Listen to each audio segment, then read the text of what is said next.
sword or blue mail, because she puts her execution as lacking. So. Hey, if you know that your execution is lacking, you go and run for those hearts, and you run for those mail. Ain't nobody gonna tell you run.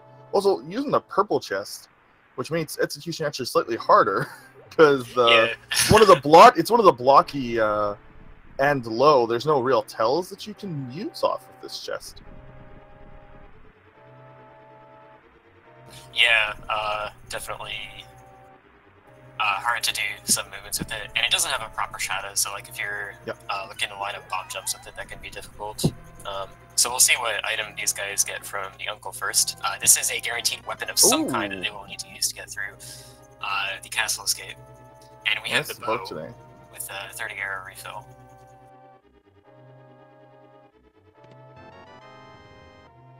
And an instant upgrade, which probably isn't going to come into play too much. But... No, if it happens before you get to Uncle doesn't give you 30 arrows. He just fills up your current arrows, so you can actually end up with more than 10 bombs or more than 30 arrows if you get an upgrade in Lynch chest. Can't be doing a map check in the rain, which I completely missed because it was so fast. Yeah. But it looks like our tracker caught it, and it's definitely a crystal at Taravera and DP. No Eastern yet. It was very fast, so I'm sure somebody in chat caught it. I gotta commend that cache. That's a really fast one.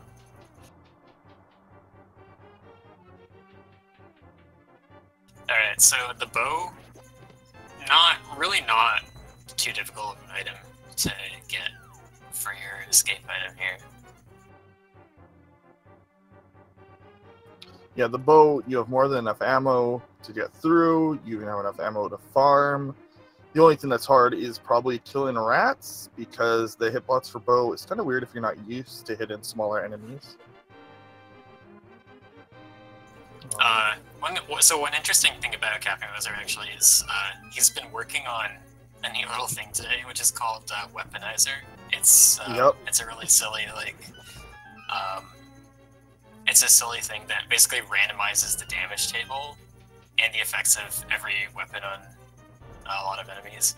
So you can get stuff like instantly incinerating bosses with a sword slash. Yeah, you can get things like Ganon exploding into a bunch of bees. The main reason that's interesting is from that he's had some experience killing enemies in some interesting ways. So yeah.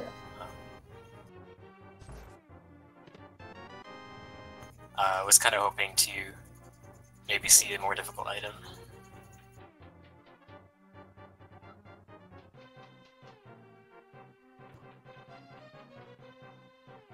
Poodle grabbing a pot, but misses the throw. Just fine. It's easy enough to kill. Otherwise, running a little bit low on arrows. Oh, gets a drop there. Neither runner is really spending extra time farming for bombs. I actually think that's fine. I think it's overstated how important those 3 items in escape are. There are obviously seeds where it's like a glove and your only glove, so you have to go back to escape. But I think most of the time it's either nothing or you can just come back for it later. Yeah, like most of the time it's not an issue. It's kind of an anxiety thing, sort of. Yeah. It's similar to things like going to clearing Thieves Town without the hammer. Like, so there's that big chest at the end of the dungeon you can't access without it. Right. Most of the time, there will not be an item in that chest. Like, it'll be either the map or the compass a good amount of the time, not necessarily most. But most of the time, even if it is an item, it's probably something junky like 5 rupees that you don't need. But it's just the fact that it could burn you very badly is what makes people so averse to doing that. Yeah, and not every dungeon has a spot like that, although most do, where you can skip. I mean, there's even some where you can do, like, Eastern's got the one just on the right. If you have the big heal ready, some people will take the 50-50 that the boss has the item, for instance, or things like that. And yeah, it's just one of those extra things where you could get it, you could not, but it does take a lot of time to farm up bombs, especially with the arrows, just because killing enemies is not exactly trivial, especially where you would normally farm them, which isn't in the sewers is where you normally farm enemies. And there's a bomb right there from about 3 or 4 rat kills in. Okay, So. this is good. He hasn't spent too much time on this, but yeah, like the bow, I think is probably one of the most. It's not the most like risky to you, I guess. You have 30 arrows. That's a lot of ammo compared to other weapons. Yeah. Hopefully, he doesn't die to this key rat. He's having a bit of trouble. Yeah, rats are actually deceivingly difficult to kill with the bow because the bow oddly has a few mechanics to it. 1, you can't shoot an arrow while there's another arrow flying on the screen. 2, the hitbox comes from like not directly center of your body, like the arrow, so it can be kind of weird to line up shots if you're not used to it. Rainbow is also doing that bomb, and again, there was nothing in the chest here. Yeah, but like it really it's one of the slowest items to try and farm a bomb and escape because it's pretty much the only weapon you can't reasonably do like an area of effect hit with. Mm-hmm. Yeah, like the Cane of Burna is as tight on magic as you are. If you grab the extra magic, you can farm the entire snake hallway with like 2 or 3 tips of your magic bar, and still have enough for the key rat. And we have the powder in the sanctuary, so if we see an early hammer, that may point to something on Magic Bat. I've definitely seen the Moon Pearl troll there before. Yeah.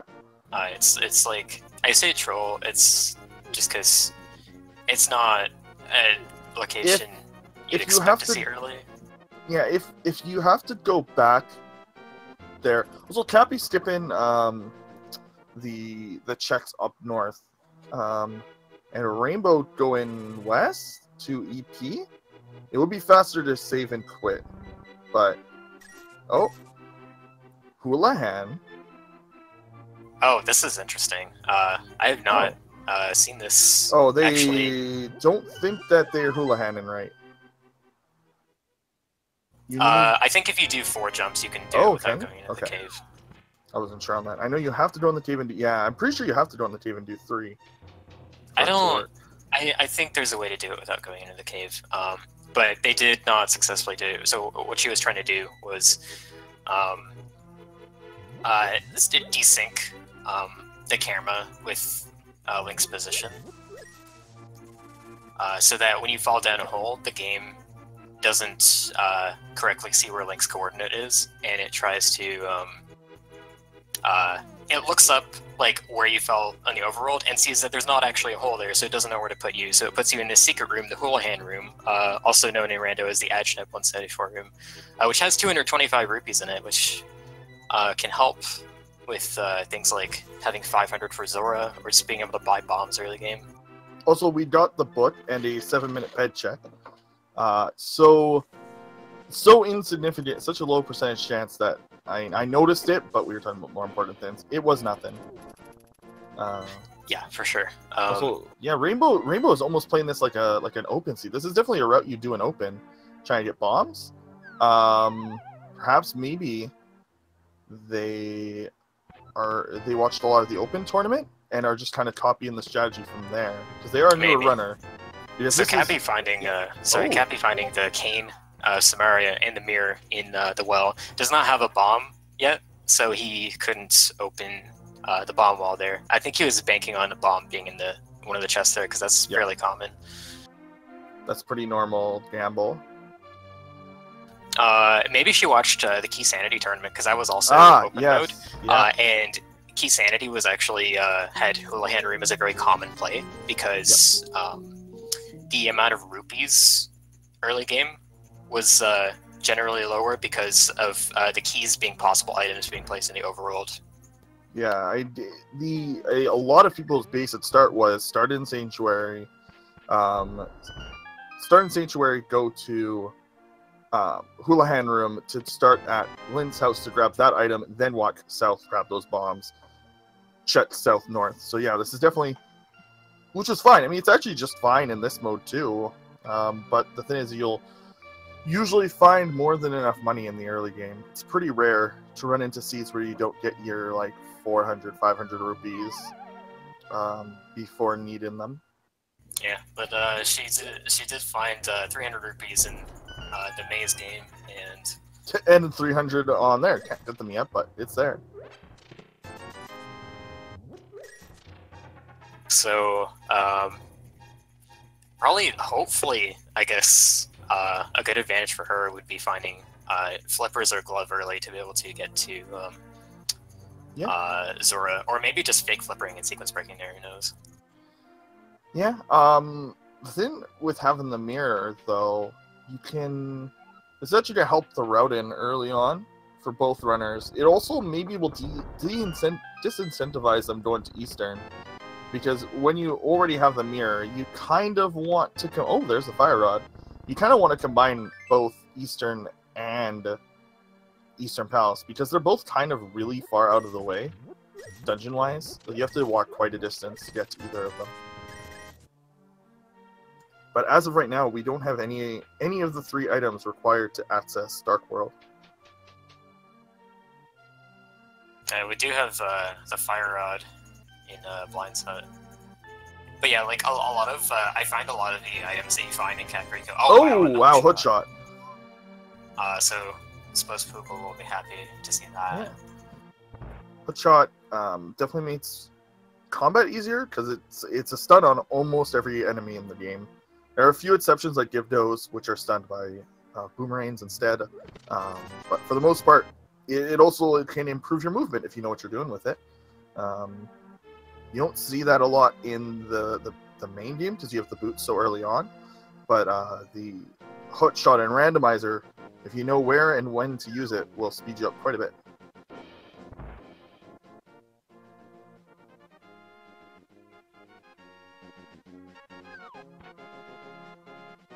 Okay, so people are talking about like how advancing your bracket works. You need like more or less we can say you just need a minimum of 5-2. So with 3 losses, they're not really in the running. There's a bit of a caveat to that where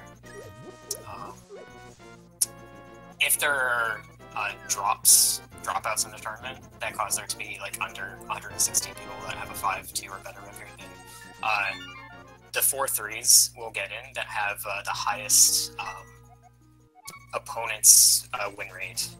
Yeah. So basically, whoever the system gauges that they face the hardest opponents out of the 4-3 group. Caveat to that is that it requires somebody to drop out after round 5 who has a 5-0 ranking or better. I don't think that's actually true. I actually think can we're be somebody else to see it at this point. Oh, are we? Oh, crazy! I thought that. I'm not sure, but so we had a tie actually so far, and not like a tie within a 3 seconds tie, but Amasha was actually recorded as a tie earlier. Dude, yeah, those were two people that didn't show up and got paired together. Oh no! It was no. It was double DQ. Crazy Sunshine and Sinhei, who had a double forfeit in their race. Right, I forgot about that. The current system that we have counts ties as 0 points, so it's effectively a loss for both of them. So we have kind of like a missing win in here. So. Oh, okay. Well then, possibly we may see some 4-3s, but it almost requires you to go 4-0. Unless your first 2 losses are against, like it's very complicated, not really worth thinking about. Yeah, so you just kind of hope. Back to the action. I like what Cappy's doing. I think he's gonna go to desert. Oh, we didn't see anything in Mini Molder, did we? No, there was nothing. I was keeping an eye on it while we were talking. Currently, let's point out we have no swords, no lamp, no gloves, no moon pearl, no hammer. This is a very strange seed to be this many item chets in. And still, like, none of those items. Which direction this is going to take you, whether it's going to be Aga or whether it's going to be straight to Dark World. And honestly, I don't really care if it's an Aga seed or not, generally, as long as you don't do Aga when it's not required. That's the only time that's a very bad thing, in my opinion. As of right now, We can enter the dungeon, desert, but we can't complete it. We would need to find gloves in desert or right here.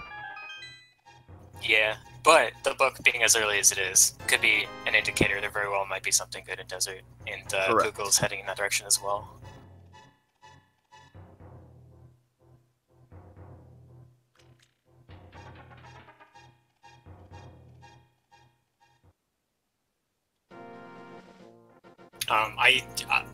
I expect that we'll see an item that will be part of the Dark World Access puzzle in here.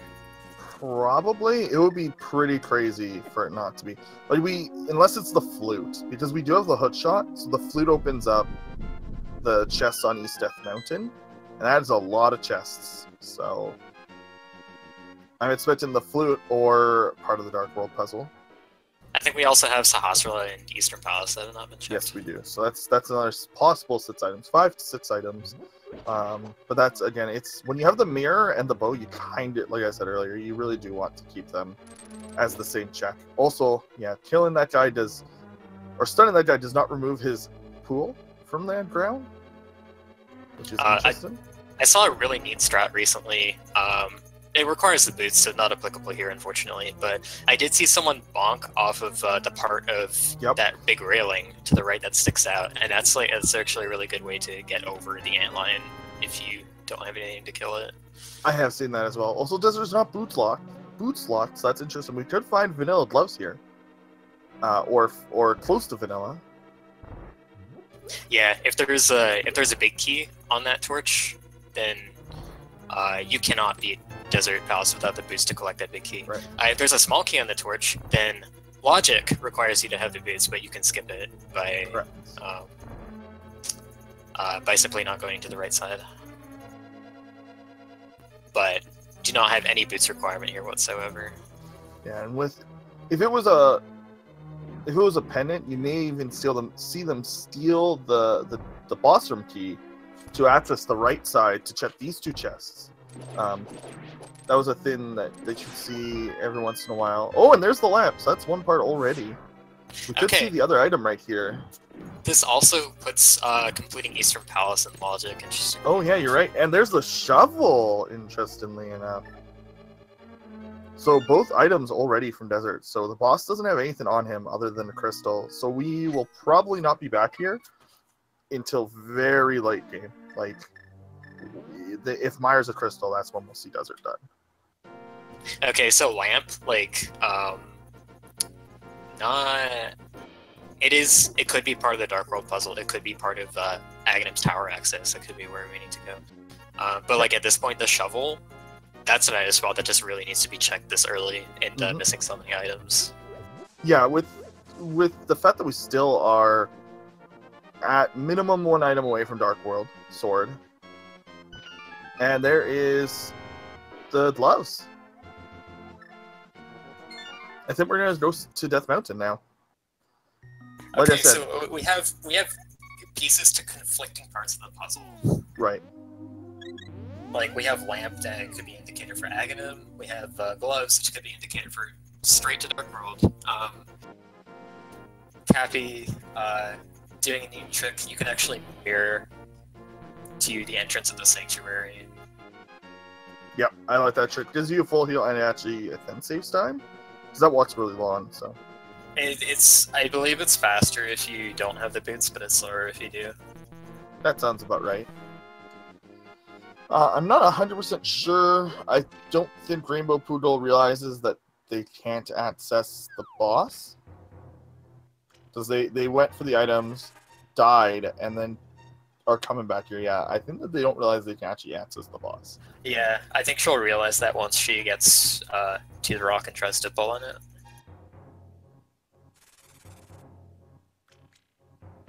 Probably they'll make his way through the old man's cave. Oh, wants the extra money, I guess? Or didn't check it on the way here. Yeah, I guess that's what they wanted.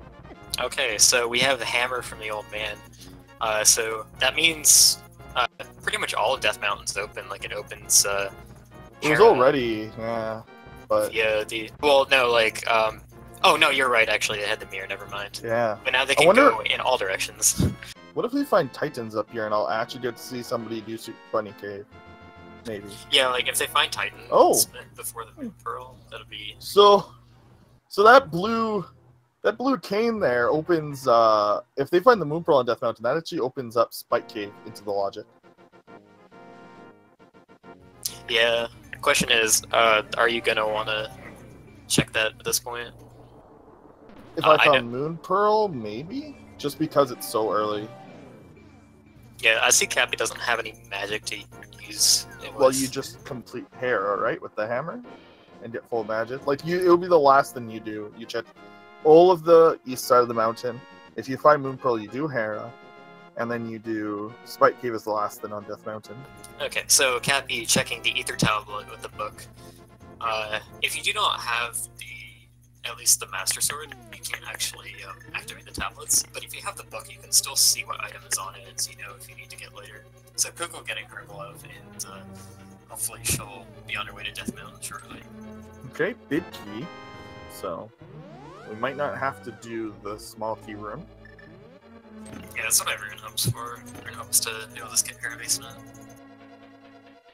But Cappy does have both fire sources, so if need be, he'll be able to do it. So it looks like Poogle is taking the same hint as Cappy to go to Death Mountain instead of Easter. Even though both are logically fully open, there are far more items up on Death Mountain.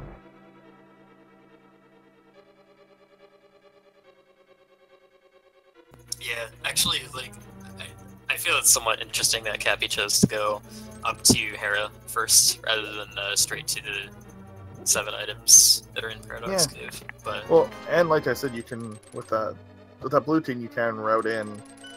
The blue king, you can actually walk through the entirety of the Spike Cave without half magic or bottle, so it's fully a possibility in the logic right now. You can't do that with Cape. You need like 3 or 4 extra hearts to do it. Actually, possibly more. The logic, if you have the magic cape and not the Cane of Verna, the logic required is a magic extension for Spike Cave to be accessible. For out of logic, I'm thinking, because I remember there way back there was that soft lock that and that required a patch for. Oh yeah, that was an actual like. Yeah, Spike Cave was actually like it was literally impossible, even with perfect pumping, to get through the cave. Which was pretty interesting.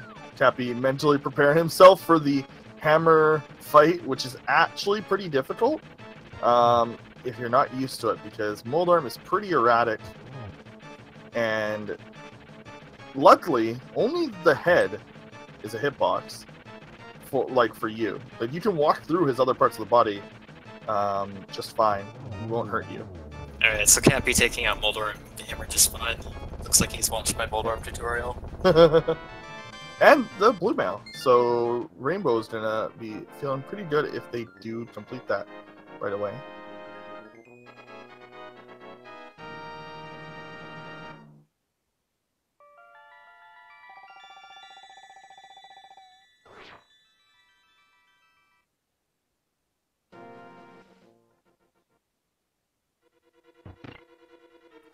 Guess we're going up the mountain. Or sorry, down to the basement. I don't know why I said up the mountain. We're already up the mountain.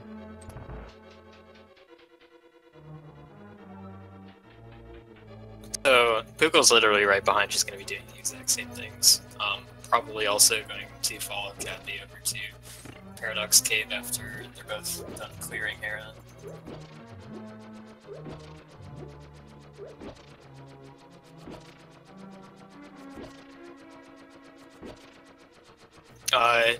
Like she's showing a lot of signs of relative inexperience, but she's still keeping up fairly decently. Mm-hmm. One thing I notice watching a lot of races is that there are times when like less experienced runners will fail to pick up on the trail of like a really obvious way that a seed wants you to go. I'd fall behind that way, but I was a bit worried about that happening closer to the start when I saw her walking east towards Eastern, but it seems like that doesn't happen too much.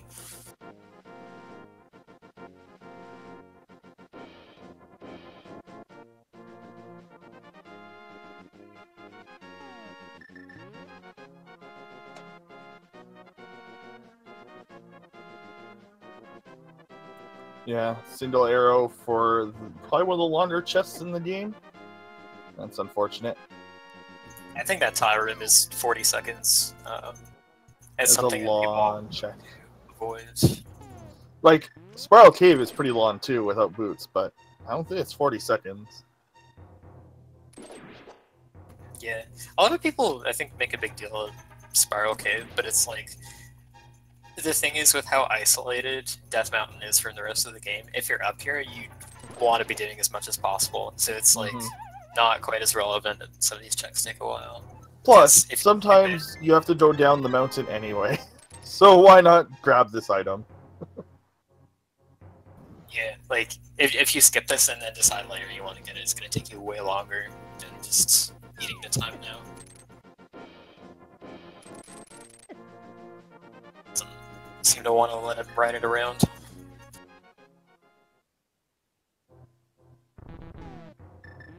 Poogle taking some hits on Boulder actually took one during iframes as well, which pushed her but didn't do damage, and taking the middle hole.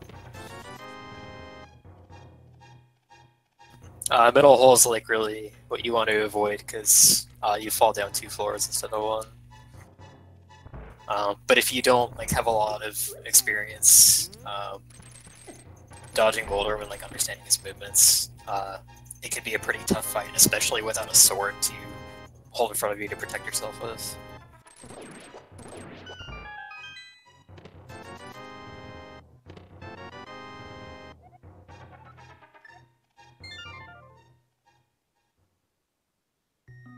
Alright, so not seeing a whole lot on Death Mountain.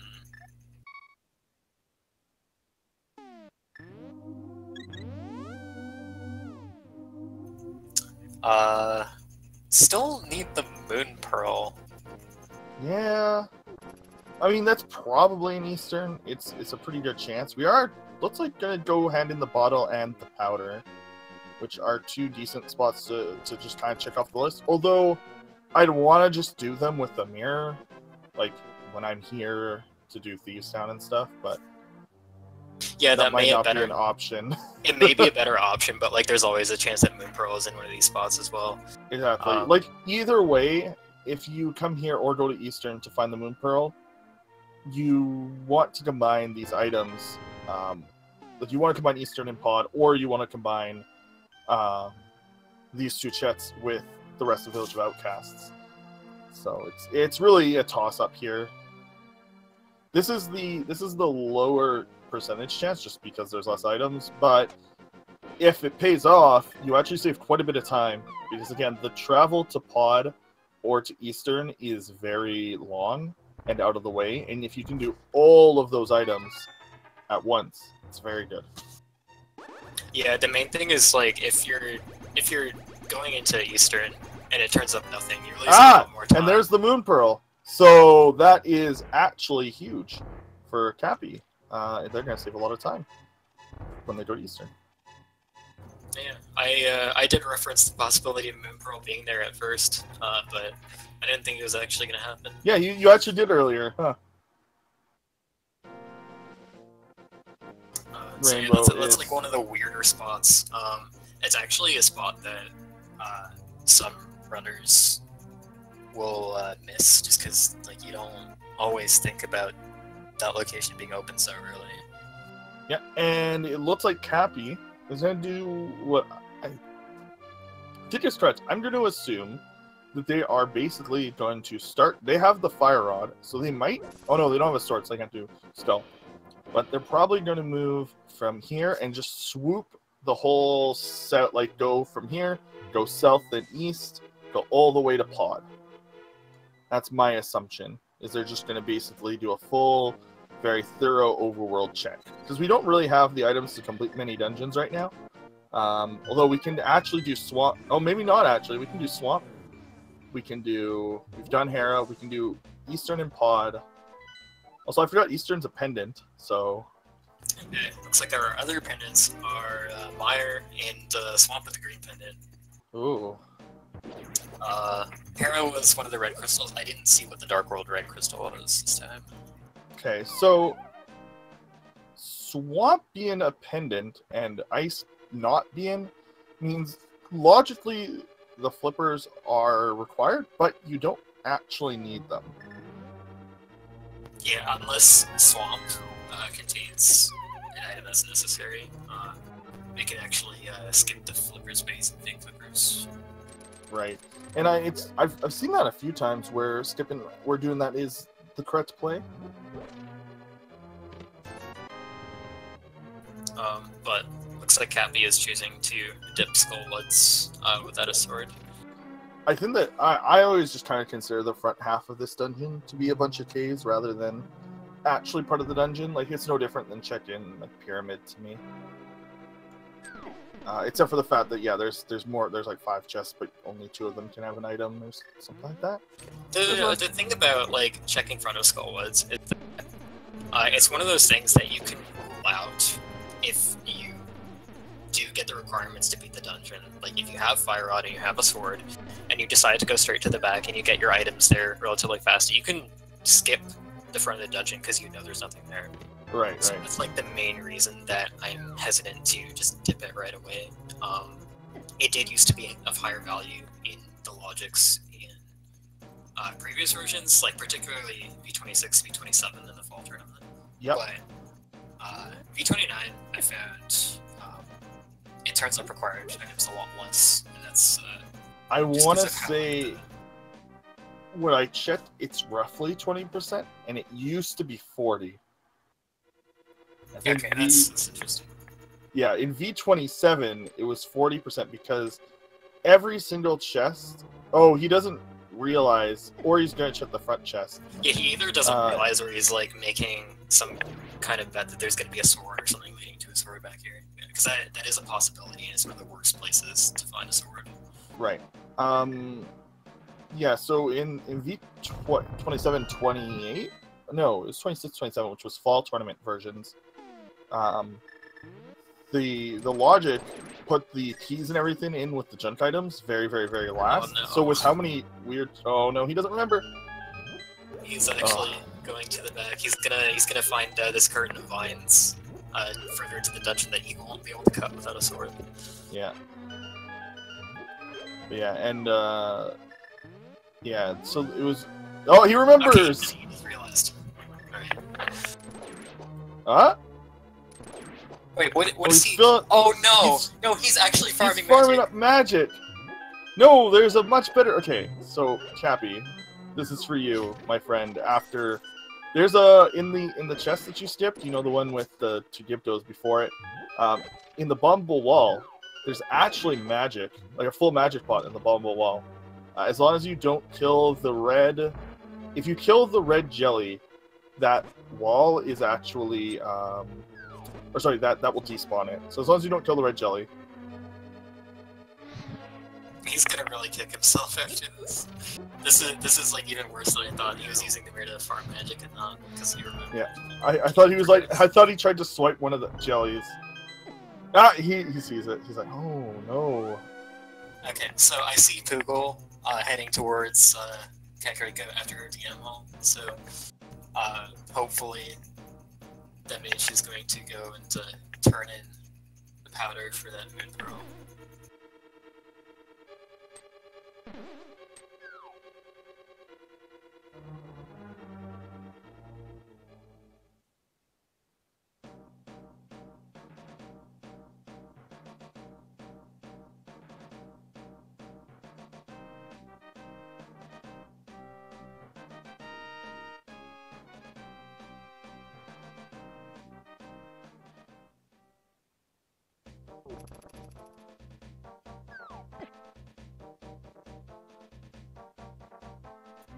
Okay.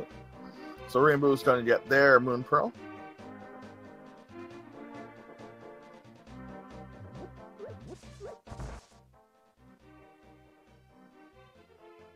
Alright, so now Cappy's going to be checking Thieves Town and the surrounding area. He is able to fully clear Thieves Town right now, so I expect to jump in there after getting the chests outside here.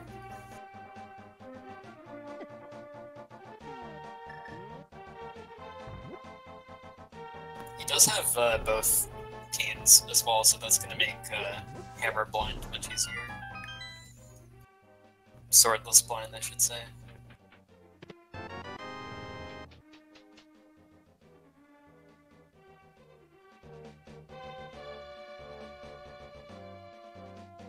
I will say that Cappy has some pretty good knowledge and potential for execution, but I don't think he has like the actual play experience down quite yet. Like a lot of these mistakes and a lot of these flops are things that like you kind of have to make them certain number of times, or and do enough races and be in the moments enough to like start to get it. Heck, even a lot of these, what's it called? Even a lot of the greats, like the reason why you don't see them make the mistake is because they made these mistakes like before anybody watched Randomizer. But a lot of the people that you would consider a great Randomizer runner, because this Randomizer's been out for like a really long time now at this point. So you'll see that a lot of people won't make the simple mistakes, but that's because they made them already like a long time ago.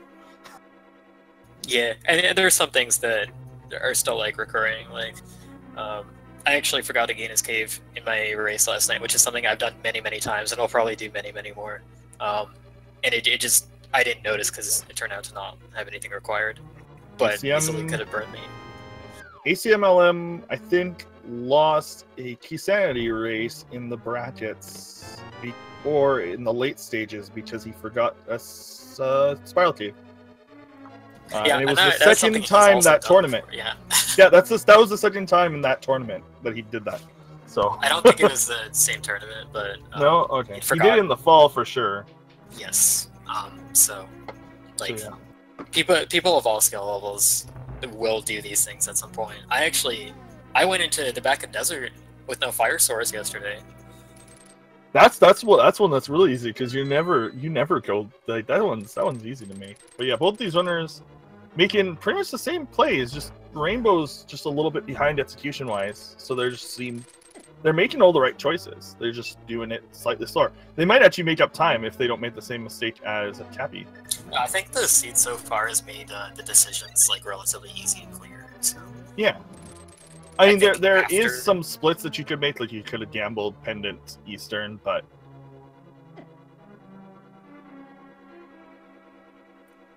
I agree. Thieves Town with the weapons that they have, they can't actually do the sword.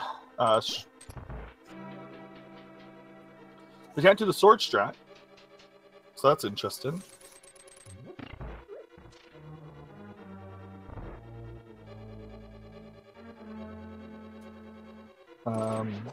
I don't know how comfortable either of these runners are with Hammer.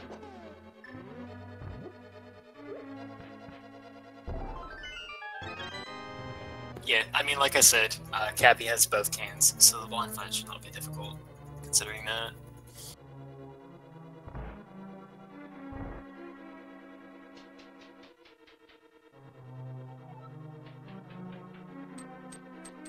Yeah, Rainbow definitely has the hammer.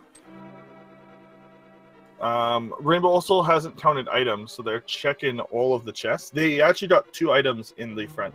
That, or they don't have like a chest counter, or do not have it memorized.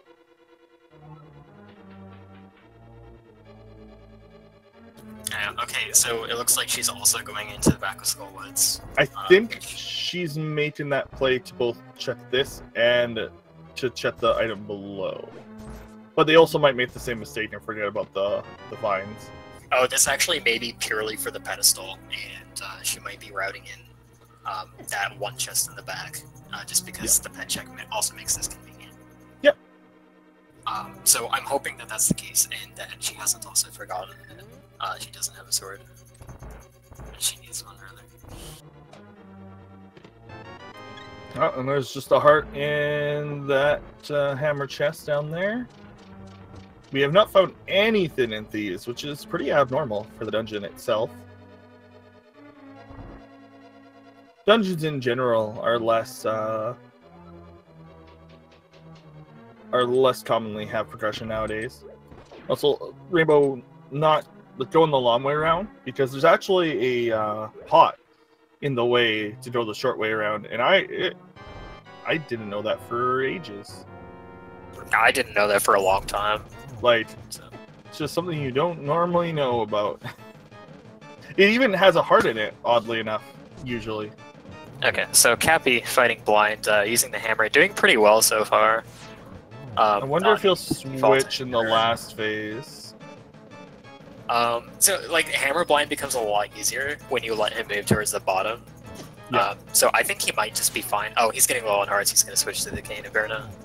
That's fine. Oh no, he ran out of magic. Okay, Blue. this is... He has a blue potion. He's in blue mail as well, I think. Oh, He's like... buffering! Wow, alright. That was pretty nuts, though. He had blue mail, so he wasn't going to die in one shot. So I think that was fine. That was, like, pretty good, I guess, like, a good heat-of-the-moment decision on his part. Yeah, I like the pause buffers. Like, it looked to me like he was debating whether he was going to use the blue potion or not, but he had something a lot better in mind. Yeah, I like that. You don't see pause buffering in Link to the Past that much. Like, so I don't know. That reminds me of OOT a little. This actually reminds me of something in the Link to the Past, the vanilla game, All Dungeons Major Glitches Showcase race back in January. Zelda, world record holder for that, not to be confused with this Zelda's. Hi. Actually, when he was fighting Witchrace, he was about to die to the lightning, and he used pause buffering to see what pattern the lightning was going to make so he could stand inside a gap inside it. No way. Okay, I have to go rewatch that. That's pretty sweet. That's nuts. you don't see that as often in the vanilla game, I would think. But one of the cool things about Randomizer is it puts you in a lot of these weird situations where skills like that are really useful. Okay, he spent the time to pick it up. I guess if you're going to dig 20-ish times, you may as well.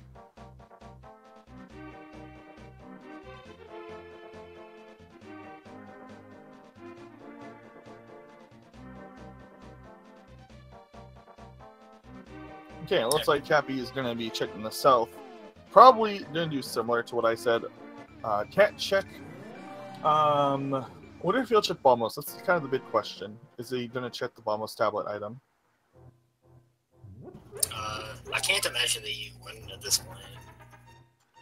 We're kind of getting to the point where we need to get some extra progression, or else we're going to have to start diving a pendant, which is Eastern. Like, I don't think either of these runners have been to Hype Cave, so it could be very well be something there at this rate.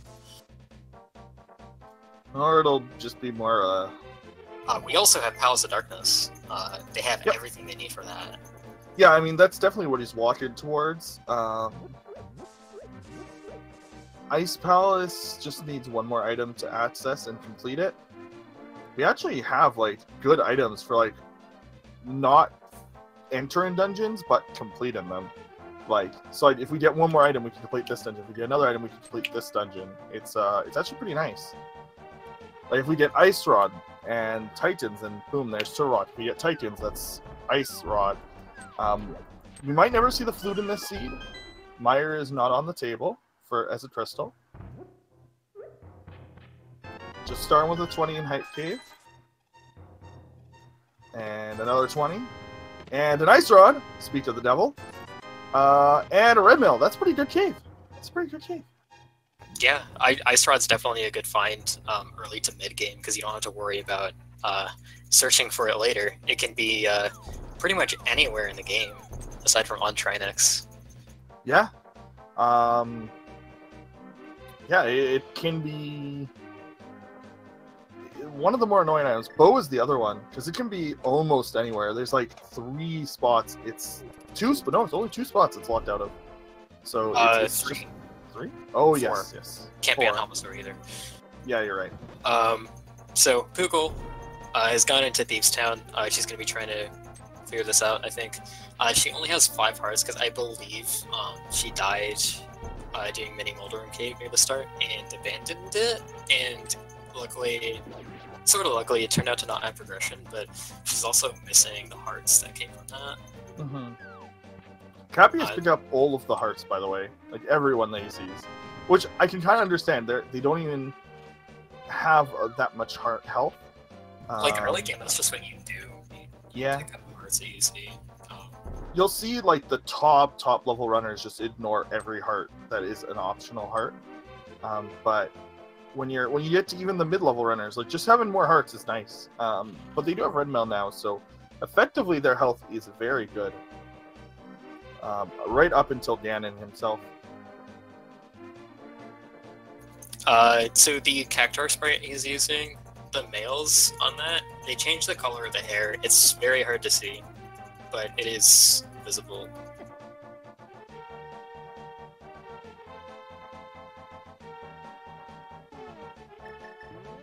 Okay, Poogle making her way through Hellway, not too much trouble. That room can be really trolly, especially without boots. Cappy is tricking these. Now there is some minor theories on things like spheres and where items are. Like, if you already kind of have a bunch of items that you just keep checking based on those. But really the randomizer at this point is pretty random. Like, it really is truly random at this point, it feels. It might feel like that. I don't know that we'll ever be able to get it to, like, where it really is. Sure. There's always going to be biases, just based on, like...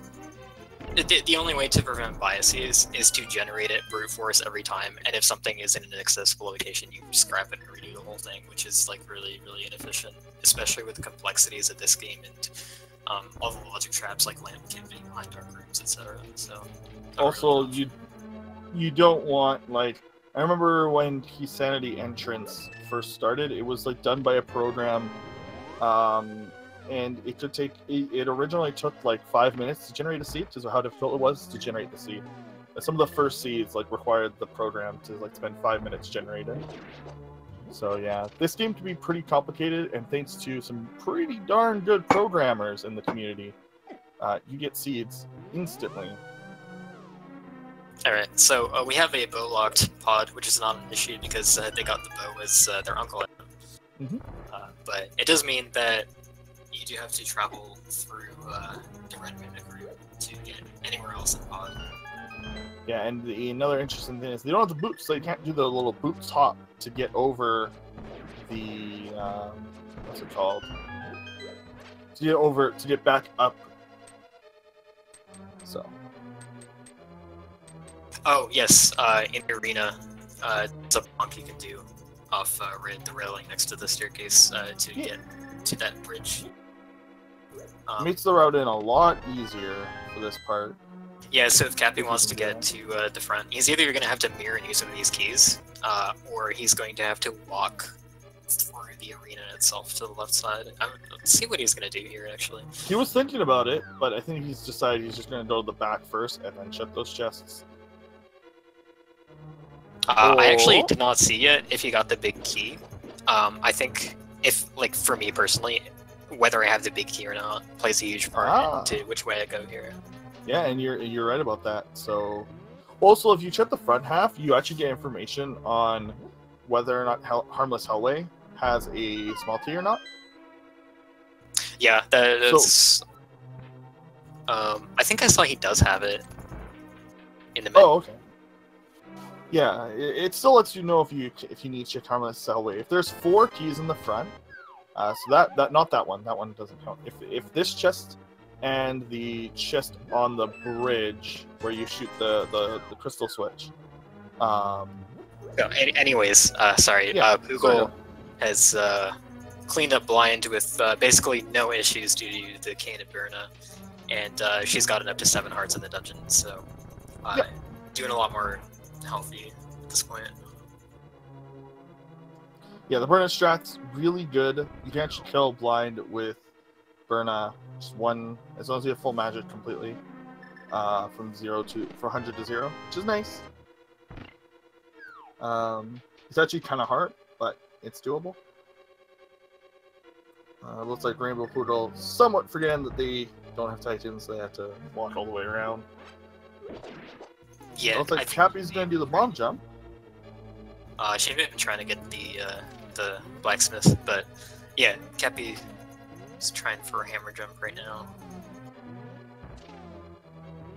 This is kind of an interesting thing to do outside of the key sanity mode. It still saves time. It's just, yeah. Yeah, it gets it very well though. That's pixel perfect bomb jump, both in the bomb like placement, yeah, and the bomb placement.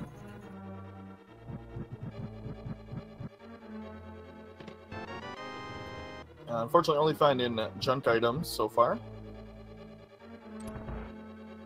I guess doing the hammer jump is probably it gives you the maximum info on whether Harmless Highway can be skipped or not. So maybe that was why he wanted to do it. But the most useful reason to do hammer jump, I think, outside of key sanity, is if you're doing pod without the mirror. That helps a lot with routing because you're not stuck in a dead end when you get the big chest. Hellway does have an item for sure.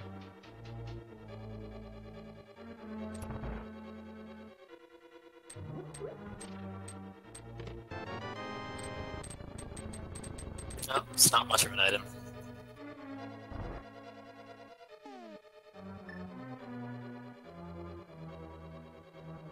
So where are these swords?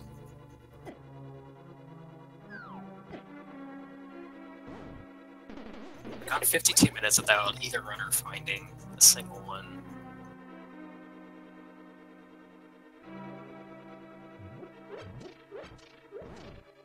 So yeah, somebody making a good point that currently there is literally 0 items here, which is pretty crazy considering that we do need to find an item to progress here. This seed is being quite stingy to our runners.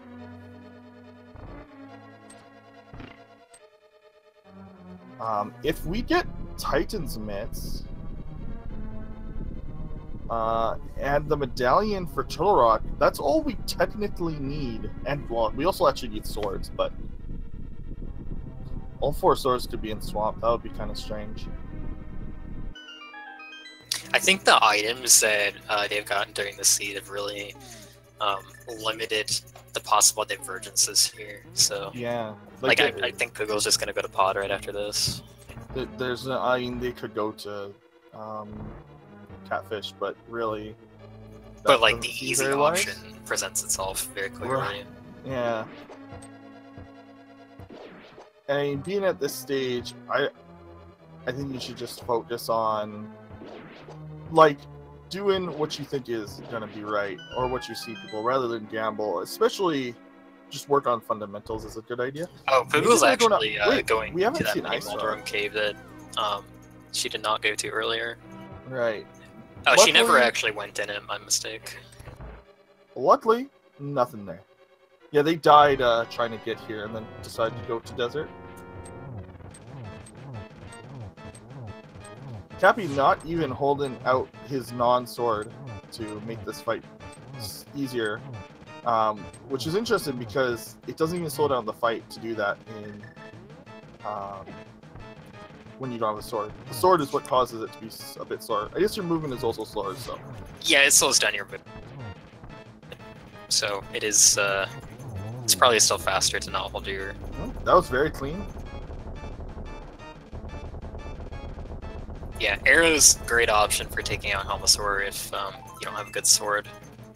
It can be really tough to hit that hammer, especially if you don't have your sword to hold out.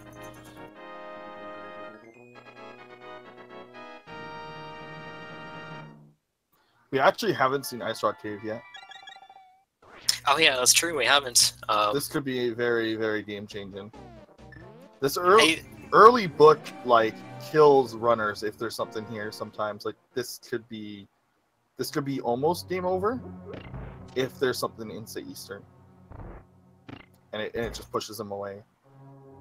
Ice Rod is one of those Sphere 1 locations, and that means items that runners have access to from the get-go with no additional. Oh my gosh! And one of the swords. That's actually kind of nuts. Because you do need a sword to access Turtle Rock. You need at least a level 1 sword. Because the medallions do not cast without a sword. If that is the only sword, and Titans are, say, available, and Cappy just doesn't check, like that could actually be disastrous. If the rest of the swords are deeper in the game. This is pretty interesting. That sword seems like a small thing, but is not in this seed right now. I also see fake flippers from Poogle, so she's going to be checking out the Zora area, which we haven't seen yet. Cappy, in the meantime, diving Eastern Palace right after Pod while he's here, since he didn't really find anything of value in Pod. So we're going to see if Pennant Eastern turns up anything. It is also largely Sphere 1 checks, so... Yeah. The interesting thing, like to me at least, about spheres is that depending on like what the item progression is, you can kind of tell like whether something's likely to be, like future items are likely to be in Sphere 1 that you missed earlier or not. Yeah. So like one example is if you had Darkworld access via Aghanim, and you're looking for something like Hammer late on into the seed. If you found a glove early on, it's pretty likely that Hammer is not going to be in Sphere 1, because otherwise that would have changed the item progression the seed laid out for you. It's not a guarantee, of course, but it's like thinking about things like that depending where you are in the seed, what items you have, when you got them. You can determine when to check these things. But the game did seem to want you to get that sword. It does open up Skullwoods. Oh yeah, you're right.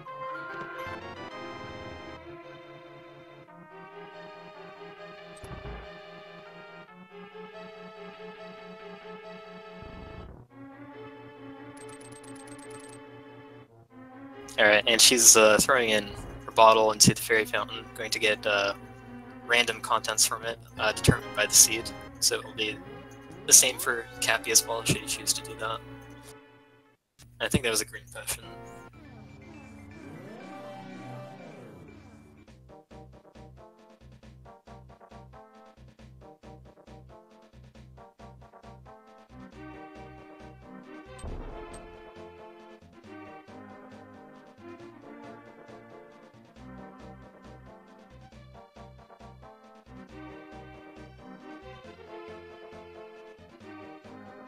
Alright, so I believe Cappy found the 3 items that are in Eastern Palace, determined that Armos had a map or compass, and decided to bail out.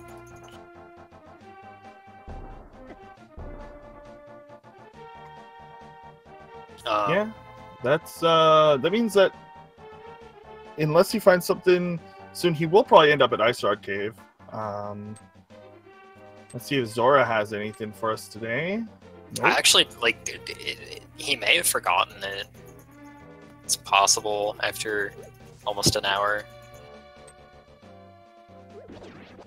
But it is, like, it's a very far out-of-the-way walk at the beginning of the game when you don't have mobility items, so it's often skipped and sometimes forgotten about. But sometimes you just don't have a great time to go back to it, like you have more attractive options. So we'll see when he picks it up. But I do have a feeling that that's going to be the sword that he needs. Actually, we saw both items in Skullwoods, didn't we? We did, yes. Okay, so yeah, I guess Skull can't add anything. Huh. Yeah, so I'm probably wrong about that, actually. There's probably another sword out there somewhere. It may be required. Hey! Speaking of that sword. Okay, well.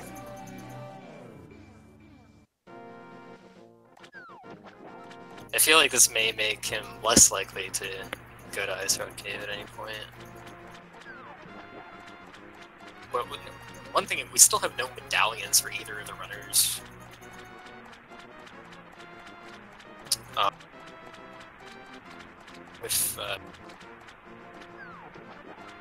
We do know Turtle Rock for sure is required.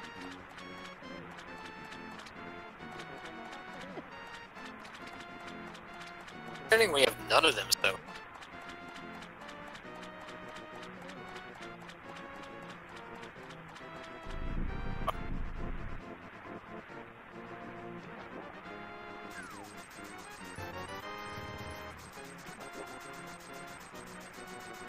Alright, Cappy headed over to a completely in-logic Zora without fake flippering and did not find anything. He's probably thinking about where he needs to be now. I think Spike Cave is an option that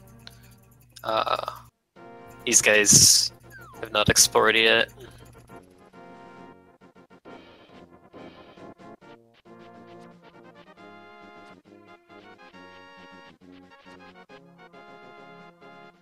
Oh, actually, Cappy may be walking over there. I can't think of any other reason that he'd be going this way. He's probably going to do Ice Rod Cave into Fake Flipper, maybe?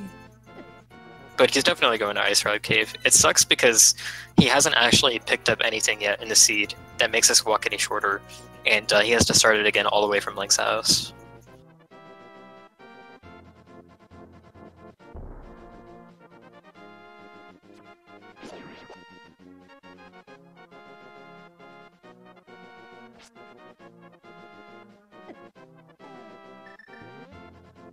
Okay, so Poogle is going to do the Pod Eastern combo with the mirror.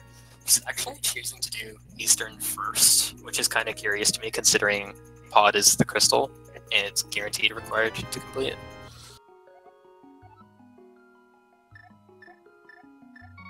So I kind of wonder why she's doing it in this order, but if she did, she's not going to find much of anything in Pod, so I bet she would have checked Eastern right after anyway, so it's not going to matter too much in the end.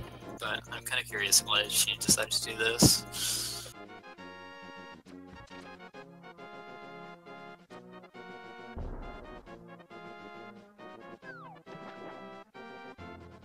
Okay, so he is, Cappy is going to Fake Flipper.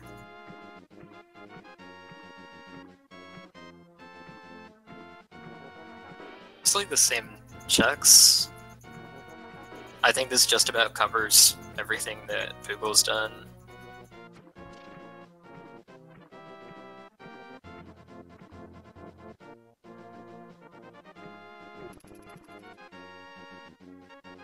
We do have Skullwood's completable now with the swords, but I think both items in it were already found, so it's not going to lead to anything.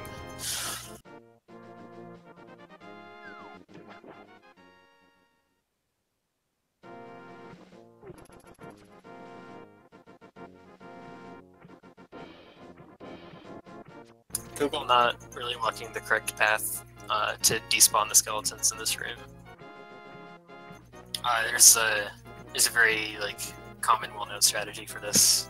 That if you walk this specific path, you end up spawning one of them inside the pot and the other one inside the wall, so only two actually need to be killed.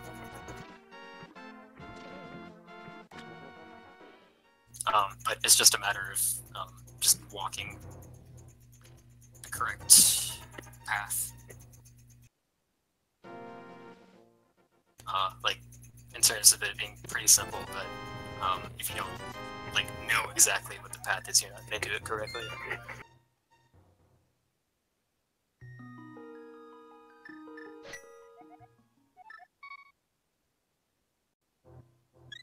Okay, Cappy, save and quitting to Death Mountain. I think he's going to check Spike Cave now.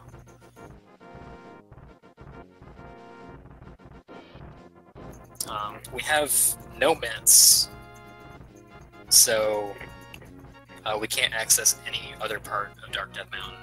Nothing in the east. And even if we could, do not have a medallion to get into Turtle Rock. The thing about no mitts here is it really, really disincentivizes you from coming back to Death Mountain at any point. I kind of have a feeling mitts are a strong possibility for what could be in Spike Cave. That would be pretty major. Oh yeah, I think we may not have seen a Graveyard Ledge check either. But we're down to scattered locations at this point.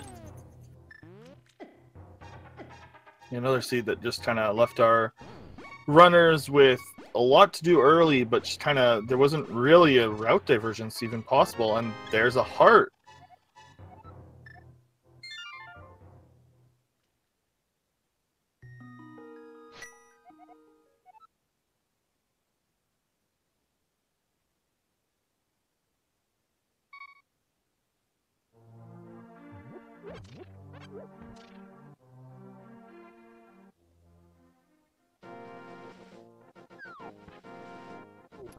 Okay, and continuing to move on.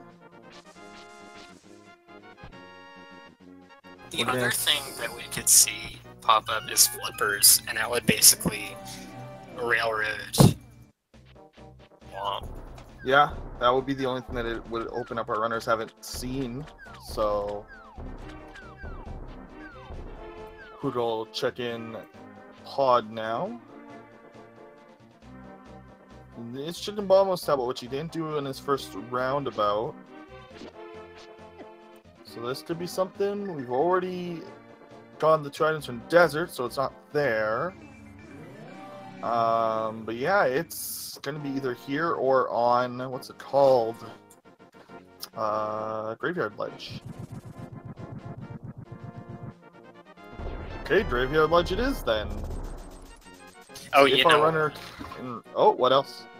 Sorry, no, talking about the Bombos tablet, which turned out to have nothing, but somebody in chat did make a good point that the Master Sword is required to get the item from the tablet, so that may have been the extent of the bottlenecking of this, is you needed to find both sword upgrades. But that doesn't seem to be the case here. No, we already know that the Ether tablet's useless. And we just found out Bombos is. So I'm not sure where Cappy's going now with his items. He could be doing something that I've done, which is dipping Swamp to check the first chest. And then realizing, oh, I can't swim. Let's see, we'll see. We'll know in a moment. Okay, no, he's not doing that. He knows he can't enter Swamp because he's got everything else that he needs except for the flippers. So yeah, he's so not gonna make that mistake. He's sitting here like, okay, I'd really like to enter this dungeon. Maybe he thinks that this might actually be the fastest way to that graveyard chest. I'm not sure.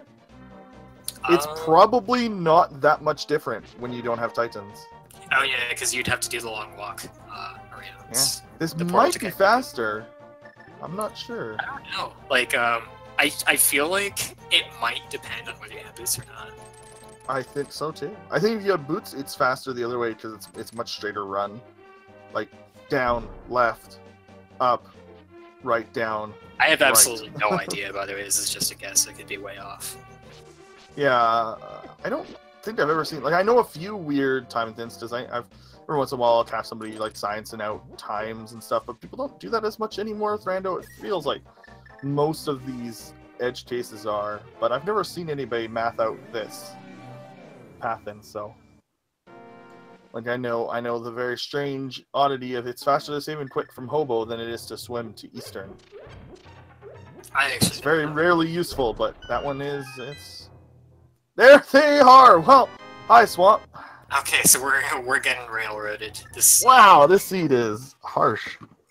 It's fairly linear. Like, it's the parts of this seed that haven't been linear are the parts of it where the path is just obvious because you will always make the easy decision.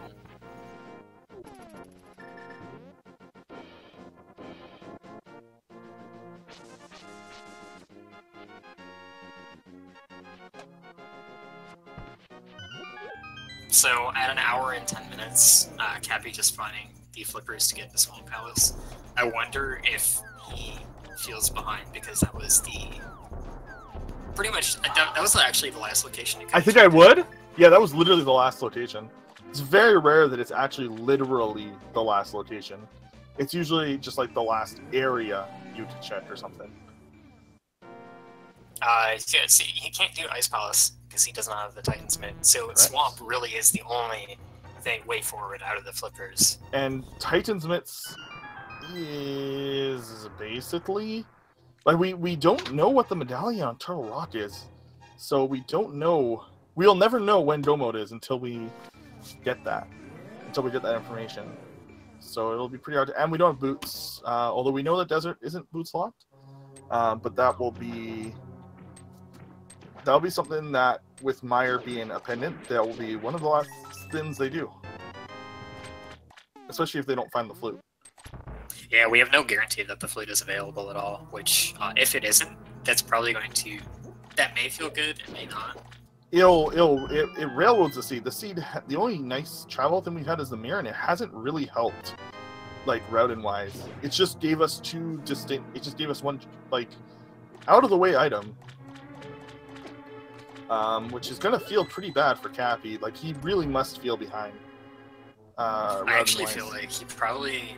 Like, if you feel way behind at this point, this is interesting. So, a lot of times, you'll be like, okay, this pendant dungeon, I don't want to have to make the decision to hop into it later. So I hope the game doesn't give me the item that's blocking it, and I hope it's just in Ganon's Tower or whatever it is. But, if you're feeling like you're behind in a very linear seed, if it's linear, if it continues to be linear, you're not going to be able to make up time on decisions. So you may actually be hoping that something like that becomes available, that either you could make the decision to follow it or not, or your opponent could get tripped up by it.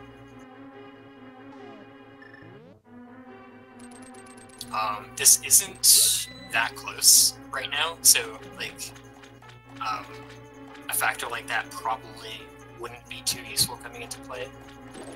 Can't say for sure. But it's like you don't know where your opponent is when you're running these, and all you have to go on is, did I clear literally everything or not? Like it's gotta feel bad.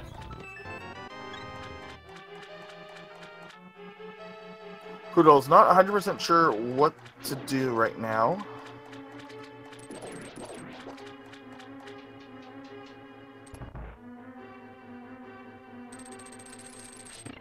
Yeah, and like somebody mentioned in chat, doing the North Dark World without the boots, without the boots, and without the cape is just like not on anyone's radar ever. Like you want to at least have the cape and be like, hey, I'll check that one cave. I'll just check if bumper caves needed for later. So this raises another thought. So if you have something like that's super disincentivized like that, like the Graveyard Ledge, you don't have cape or boots, so going up there is really just for that one item. Like you don't have cape either to check the bumper caves. Yeah, so that's like, you're gonna put North Dark World off. So if you find that as your last location, you might feel okay. It might be like, okay, well, my opponent probably didn't check that either because it's so out of the way and like you wouldn't have the other items you want. The problem is that it's so out of the way, and he literally found nothing in South Dark World Pod or Eastern. There was literally no item. But at the same time, your opponent's probably going to check the Swamp Palace after checking everything else, right? So it's like this weird catch-22. This seed is very strange mentally. In a bid race, somebody checked that, went straight to Swamp, got the item in here, went straight to the next dungeon, got the medallion for Turtle Rock, gambled that Turtle Rock was like that's a bid race. But in a 1v1, it's like very mentally stressful when you have these strange seeds. Like that's the other thing that is what I find really interesting is that you can be like, okay, well, my opponent probably got baited into like the same decisions either. Who's gonna check this spot? But your opponent could also have just straight up gambled on it for whatever reason, or they could have routed poorly and gotten it during like a less advantageous time due to inexperience. So like, I might be getting ahead of myself here. Like, if I were facing an O3 runner, that may enter my head. I don't know if an O3 runner would necessarily think about that or not, but it came to mind. Like, I'm a bad runner. But I think correctly. I just am bad. So I'm constantly, I think, overthinking. I think there's actually a lot of people who are either mid-range or lower skill level runner who kind of overthink seeds. I've definitely been guilty of that. I attributed a lot of my losses probably last year to that. Like, there are just a lot of seeds where, oh, and there's the Titans Mint. Wow, finally! I mean, we already knew progression was here, but, like, it's gotta be a relief to find those. Although Titans Mint, opens up, like, everything. Yeah, now that I think about it, I think it's the only item that could have been here. I don't think anything It could have... else. Yeah, you're right. No, you are correct. Yep. It could have been... the flute. Nope, because the Titans would have had to be here, too. Yeah, the Titans literally had to be here. This is about as linear as you could possibly ever get, I think. Rainbow is trying to figure out what they've forgotten. It would not be unreasonable to forget. There is also the possibility, and this is so common, what I'm about to talk about, that is in a guide of common gotchas in Randomizer. They may not realize they can get to Graveyard Ledge without Boots and Titans. Oh, that's true, because you have to take a really specific path through the garden. I think that is the #1 gotcha. They're heading towards it, I think, so maybe they do know, but we won't know for sure. They also could do stall, because they don't seem to item count. So they may still think there's an item there.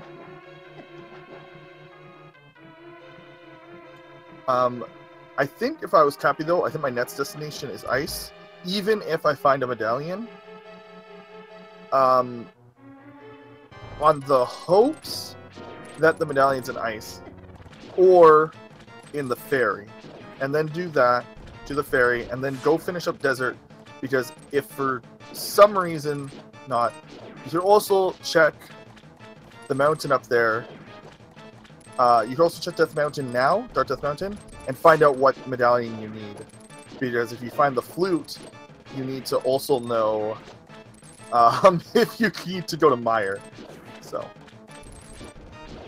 Yeah, so I think both of those plays are valid. I think personally, I would actually choose to go up Death Mountain. To get the information is more important to you? Yeah, because it's like, at this point, you have 0 medallions, so the big risk is you're going to have to take a second trip up, most likely. Right. Other than the medallion, though, you're pretty prepared for Turtle Rock. And that could have... Oh, Green Pendant! That was what Swamp was... Oh! Yeah, it is Green Pendant. So this could be a medallion. I think we're only looking for medallions at this point. Rainbow's currently thinking, trying to figure out what to do. Yeah, I think Go Mode is actually the Turtle Rock medallion. Yeah, it is, for sure. This was a seed where flippers were 100% required. So anyways, Poogle, yeah, she's not sure what she missed. And again, like you said, she may not know that you can get to the Graveyard Ledge, and it is the most common mistake, I think. It's the most common bug report that isn't a bug, logic-wise, I think. I mostly see, like, why is there a hookshot on the Bumper Cave or a hookshot cave?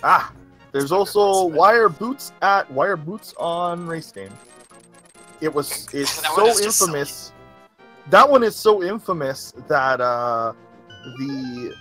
that Uncle used to tell you, had a 5% chance that his starting thing told you where the boots were. And his quote for Race Game was, "Boots at Race Game, seed confirmed impossible." That used to be one of his lines, yeah.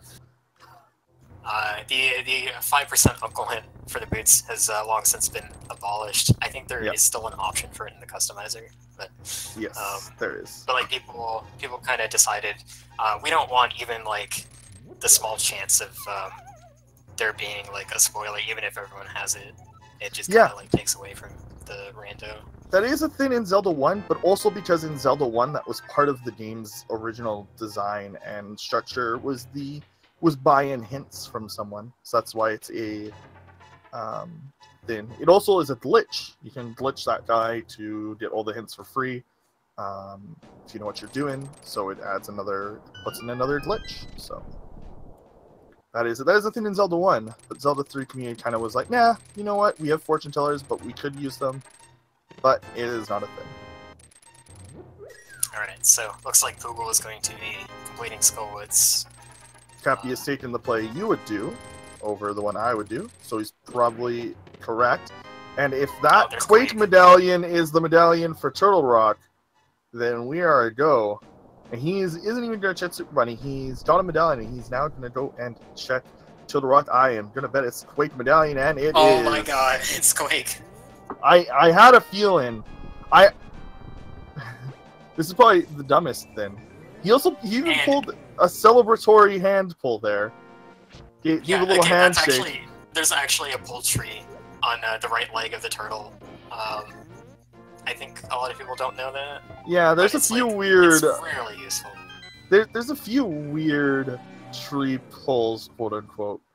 Another one is the tablet outside of Canyon. I think that one's more commonly known. Alright, but anyways, 1 hour 21 minutes, kapimozr is in go mode. Pending accessible big key in Ganon's tower.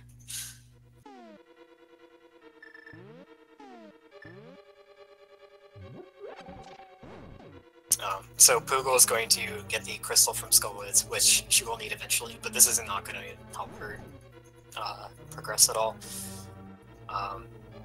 So I think she has forgotten the Graveyard Ledge, or possibly doesn't know that it can be accessed, which is, like, I saw that happen a fair amount during the fall secondary tournament, which had a much higher proportion of new runners. So. Yes. I mean, this was 512 people. I think it would not be a stretch to say that over half of them this is either their first tournament, that this is probably their first tournament, and I would take a guess that a quarter of people in the tournament are like joined since GDQ or the end of the spring. Sorry, the end of the fall. Yeah, and this is like not a knock against them. No, it's really cool that a lot more people are getting into this. The thing about this mistake, the thing about not knowing is this is how you learn. This kind of experience is how you get like this information, and then like you'll remember it from now on. I mean, you might forget 1 or 2 times in the future it happens, but like you'll have it in your arsenal. So sometimes you'll make the same mistake 2 seeds in a row. Like you'll say in the seed before, I'll never make that mistake again. Literally will make it the next seed, and then you'll be like, okay, no, seriously, now I'll never make that mistake again. So this is really a trial and error game. And that's actually kind of why it's really hard to get on the same level as some of the top runners. Because there's so much trial and error that you have to put in so much time just to not be tripped up by it.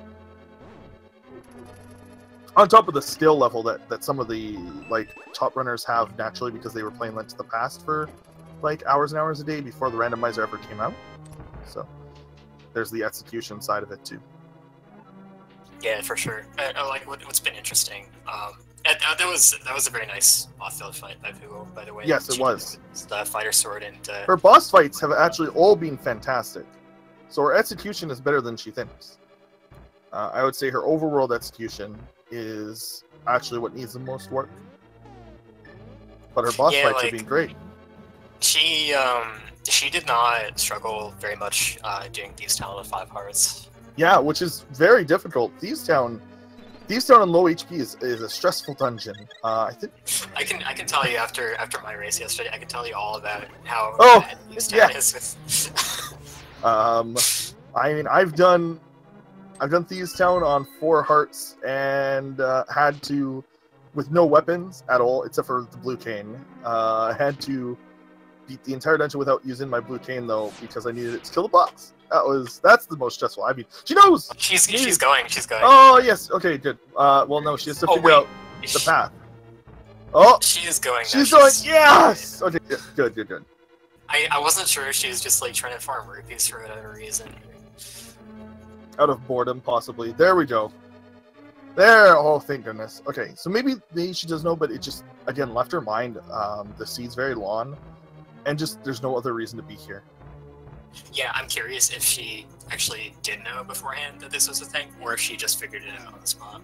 She might have pulled up the gotcha guide. That's allowed, by the way. You can pull up guides, have videos, have maps, etc. There's nothing like stopping her from going, like, looking at her, staring at her tracker, or like if she didn't have a map tracker, searching up LTTP map tracker on Google. That's all of that is allowed, 100%. Alright, so now that she's on her way again, she's again just going to be following the same things that Cappy did. Oh, hey, look, the boots. Well, so we can't get screwed from GT anymore. That's nice. Okay, yeah, that's like 100% guaranteed. Also, we get to go mode Ice Palace, and so that's pretty good too. Yeah, so that's actually one thing. Like, this season's been really linear, but at this point, Poogle may start making incorrect decisions after she gets the mitts from Swamp Palace. The mitts are the first. Yeah, the mitts are the first open thing in this seed, and it's a pretty drastic open, especially if Ice has the flute. If Ice has the flute, then gets the medallion from Meyer, she may just assume that's the way to go. I think that the going to Death Mountain might actually be the play that people would make less, because a lot of new runners don't like these Turtle Rock. Not even Chicken Laser Bridge. Nope, he's checking Laser Bridge. Realizes he is on no silvers, Tempered Sword or Master Sword. Probably doesn't want to do Master Sword fights at all. Yeah, potentially. Oh, hello. Okay, well, that's actually that's good news for Rainbow. They can't go that far off track, right? Like, yeah, even if they go to Ice, she will not be able to get that flute without already being in Nova. So yes, so that's actually good. It's actually good news. Well, it's good in the sense that, like, she won't get trolled more, but like I said, like I was talking about earlier with the chance for someone to make bad decisions, like your opponent to make bad decisions later on. Oh, yeah. So that might actually make Cappy worry. Yeah, that might actually make Cappy worry. Oh, hey, Cane Dash. Yeah, it actually may make him worried. But we know that he's well on the lead. He's far ahead enough to where this really won't come into play at all.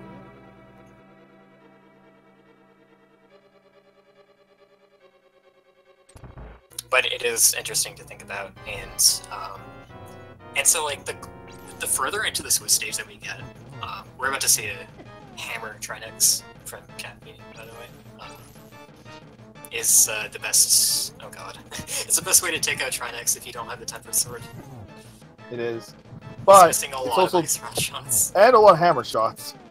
Luckily, got a blue potion chilling there, so should be fine. Oh yeah, okay, he's fine. I didn't realize that. Yeah, they've had a blue potion since, like, the start of the game, so.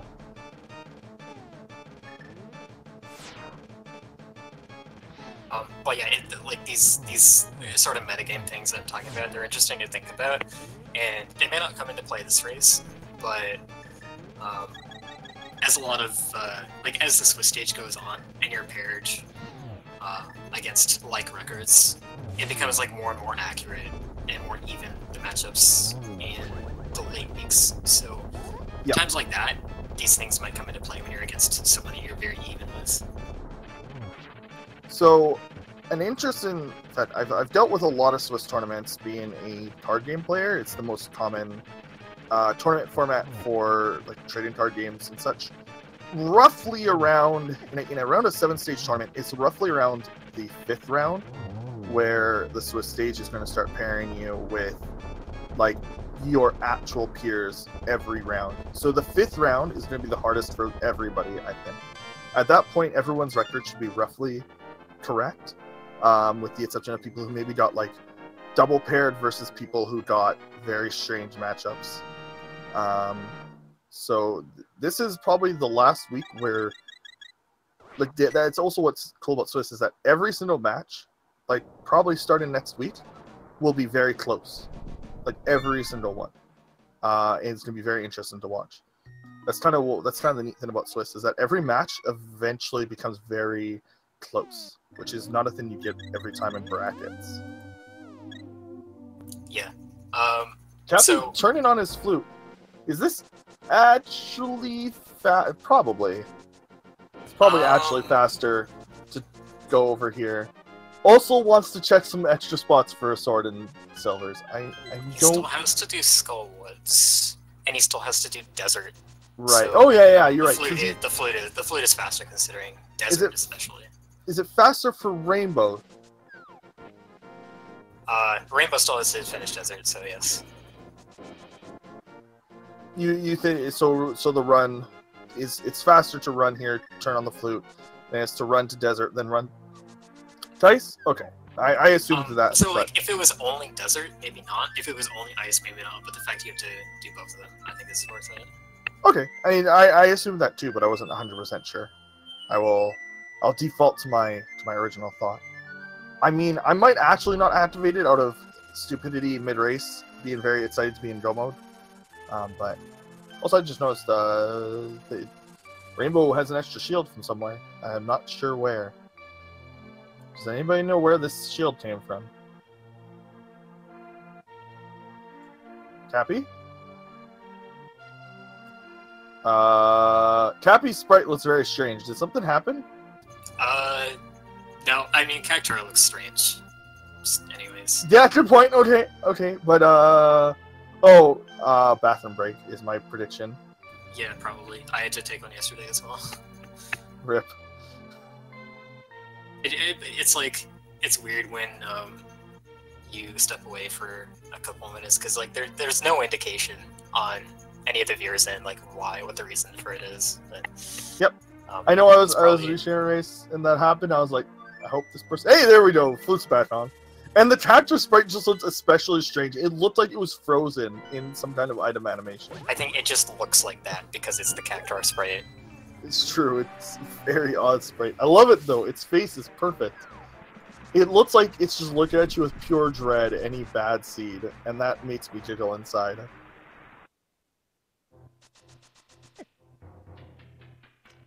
It looks. Go ahead. No, you go ahead. Oh no, RainbowPoogle's about to get there. Then I was just gonna say a silly thing about how it looks like it's constantly in fear for its life. Okay, because I was gonna go off on a tangent again about Swiss records. Sure, go ahead. Alright, so like you mentioned that the matches are gonna start getting closer and closer, like starting like next week, really. Like we're gonna be in week 5. But so one thing that sticks out to me is that for the lower skilled runners or the runners with worse records, they're gonna take longer to get closer matchups. Like, I think the 3-0s and the 4-0s, they're much closer matchups than the 0-3s and 0-4s are going to be, etc. And this is because, like, the skill floor of this game is... It has way more variance because there's almost like an infinite number of things that you may not know how to do or, not be able to do. Whereas, as you get better, like correct gameplay elements, like there are fewer things that are like really correct or better or optimal, so those styles kind of converge. People definitely have different styles near the top, but they'll like even out more or less around the same times.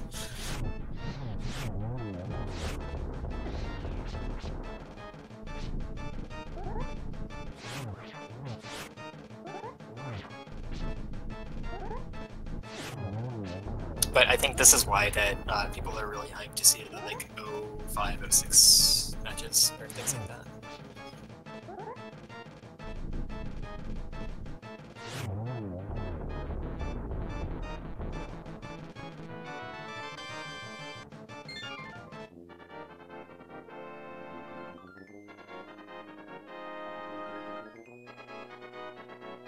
Yeah, Poogle doing many strats on, I almost said Tridex, doing many strats on Argus, because she still only has the fighter sword, so she actually, she's gonna have to find another sword somewhere, and we know that there's one at Catfish that she hasn't gotten, but we don't know where any of the other ones are. It is. It's also never faster to do menu strats, unless of course you don't know how to do the other strat, then obviously it's faster, but again, the double sword spin is faster. The menu time is quite long, even with very quick menuing. Obviously, if you don't have any sword? Yeah, you have to do many strats if you don't have a sword. Yeah. I used to do many strats just because they were a lot easier and simpler. Yes. I've started doing, I think, single spin fighter sword, because I think even that is faster. I'm not very good at this fight.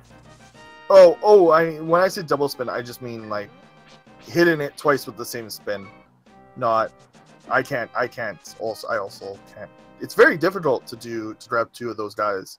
It's very hard. She made a great call. Sorry, just cut you off, but no, go ahead. She made a great call using the fire rod for phase 2 because that does twice as much damage as a fighter sword spin. Cappy had master sword, so he's able to do that damage just with spin attacks. But Poogle really did not have any other good options. Yeah, Cappy is just gonna complete Skull right now. So if you're like pretty good at this game, and you only have level 1 sword or no sword at all, you can actually quick kill Argus in the second phase by getting 4 fire rod shots in to him against the wall, which is pretty hard, but that is the thing. Yeah, he does he resets his animation if he hits a wall, but you have to time it really well. I don't think you have many frames between the time his animation starts. I also, I like to point out, RainbowPoogle's like dungeons have actually been fine, especially considering like low health, lower than Cappy, worse equipment than Cappy generally. Like dealing with fighter sword Moth is as cleanly as they did. Very, very hard. This is probably one of the harder bosses to fight. Yeah, Cappy's having a decently tough time, I'd say, with the Master Sword. Luckily, he has more than enough health. Like the hardest part is when you're on low mail and the Moth is doing 2 parts of damage with his body and his laser beam Rin thins. Also, Rainbow, here's what we were talking about earlier. Where this is kind of the first time where it's very, very easy to make the quote-unquote wrong decision.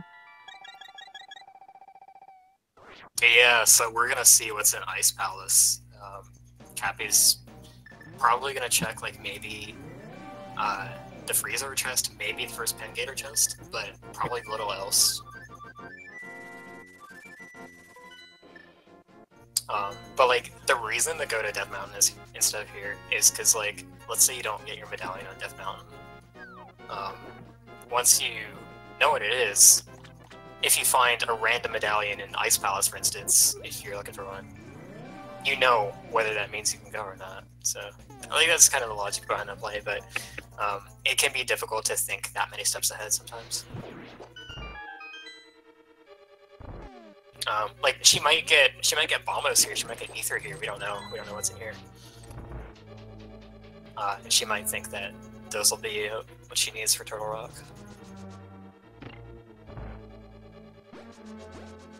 No, it is not possible to fake Flipper while having Flippers. You will not have the benefits that come with the state, like being able to swim through shallow water. Yeah. Yeah, I don't think it actually at all triggers the state at all. It's the only thing that it does different is that it lets you swim on shallow water. So it's with the Flippers, the game's like, hey, you have Flippers, good. Whenever you touch the water, it's like the game is basically confused in a state of thinking you can be on the water, so it puts you in the swim state, but also it's like you can't transition onto the water. It's a very strange trick. It's one of those things I'm sure has a decent explanation out there about why it all happens.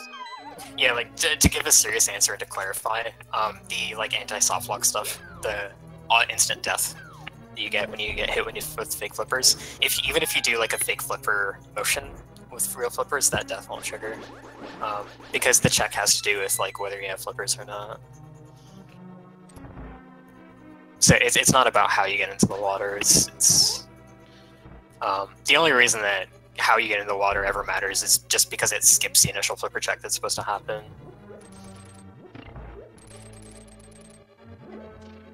The reason that the soft locks happen in vanilla is because getting hit induces another flipper check. Yep. Like everything that's weird with the fake flipper state is because of other things inducing another flipper's check. Yeah, this game is programmed is a very large game for the SNES. It's only 1 megabyte. It's actually not very large, but this is one of the earlier ones. This was, released in 1991. They hadn't learned how to make big worlds like they did when they made Super Metroid. Which... so Cappy got the bombs up really easily. Yeah, that was pretty good. RainbowPoogle, again, we actually mentioned this way long ago. It's really hard to line up the sprite because the shadow is covered by the box itself, so it makes it pretty difficult to line up, even for somebody who knows what they're doing. I don't know if she uses the purple chest often. Like if she has a setup she knows works with this. She seems to be having trouble with it, which could be just to execution, but nervous as well. It's also harder to do with the sword trick, like doing it with your sword. The images are usually for the master and tempered and up swords, not the fighter sword, which is a different size sprite. So you have to kind of move differently. You can't use the same visual cues. But with the small key here, they can probably just like find the big key and then use Samaria to get past the block rather than to do the whole dungeon. Cappy keeping Cold Stare really close to the corner there, almost. Like, I'm not sure how many slashes it takes, but that was pretty good there. It takes 16. That was a lot of hits. Slashes with the Master Sword. So yeah, that was 5 or 6. He got 8, I think. Wow. And with the Master Sword, if you're only doing slashes, you're not gonna keep them in the corner.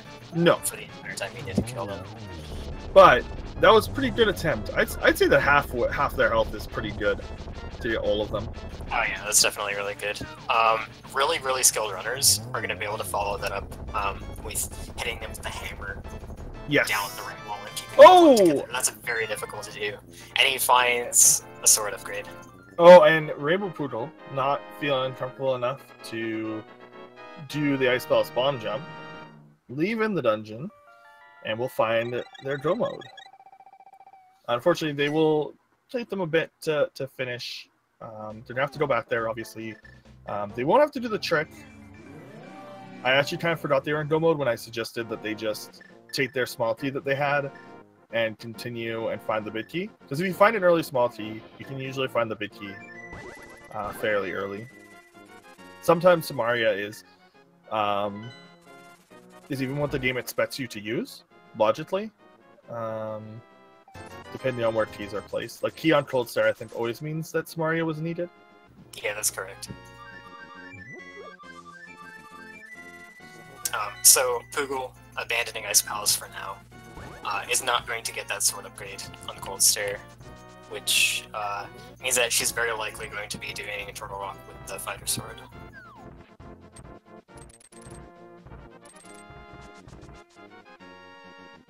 Oh, actually, that is Cappy's last crystal, so I lost track of how many crystals we were getting, so it does mean that it is time for the big key guessing game. Post random numbers between 1 and 22, or outside 22 if you don't feel like winning, in chat, and the person with the number closest to which number location the big key is found, if they are a supporter of speed gaming, a subscriber on any of the channels, or have given at least 250 bits to across any of the channels, they will be added to the big key guessing game leaderboard.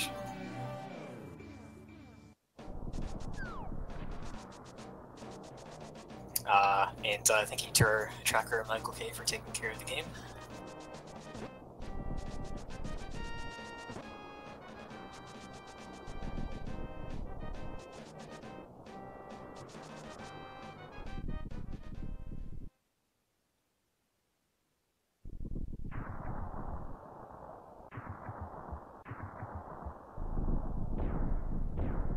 Alright, so Poogle about to find her Quake medallion, and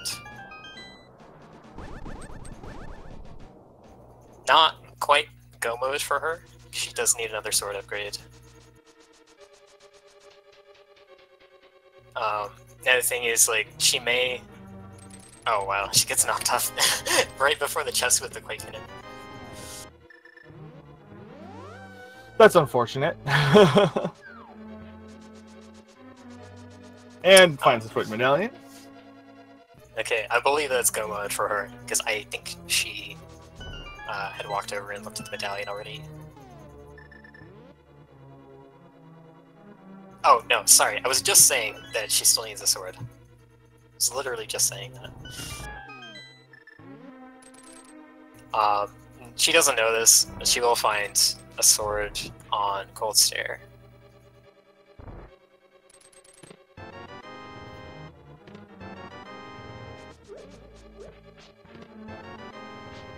So Cappy did not find a key on the right side to enable him to continue on the right side, so looks like he's just gonna go straight left from here.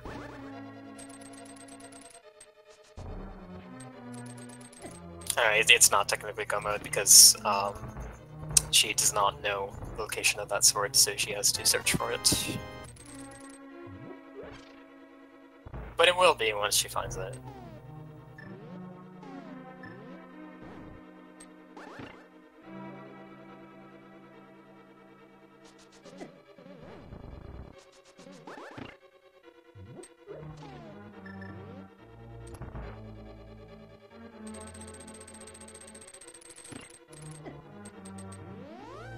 Not quite standing in the right spot to hookshot that switch and get the invulnerability from the pig. Mm-hmm.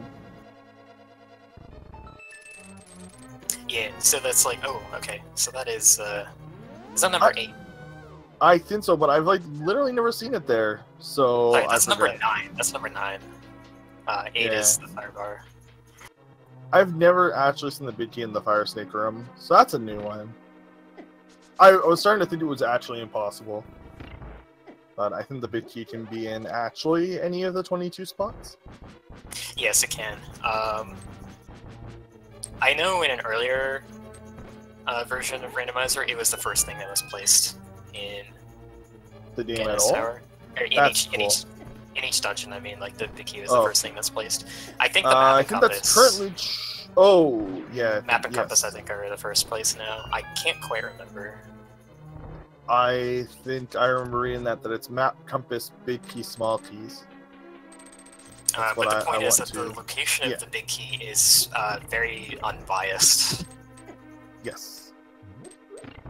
Basically, those 3 items, like their placement doesn't, like the place on the map with compass first doesn't actually change where the big key can be, because there's no biases towards any of these items.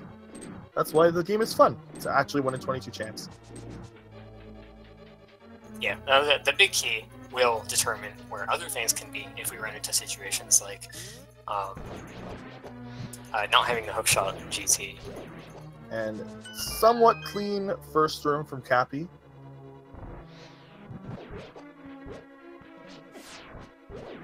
Or not having the bow is probably better. I can't quite remember what the correct example is there. No, I think it has to do with hookshot. I can't remember.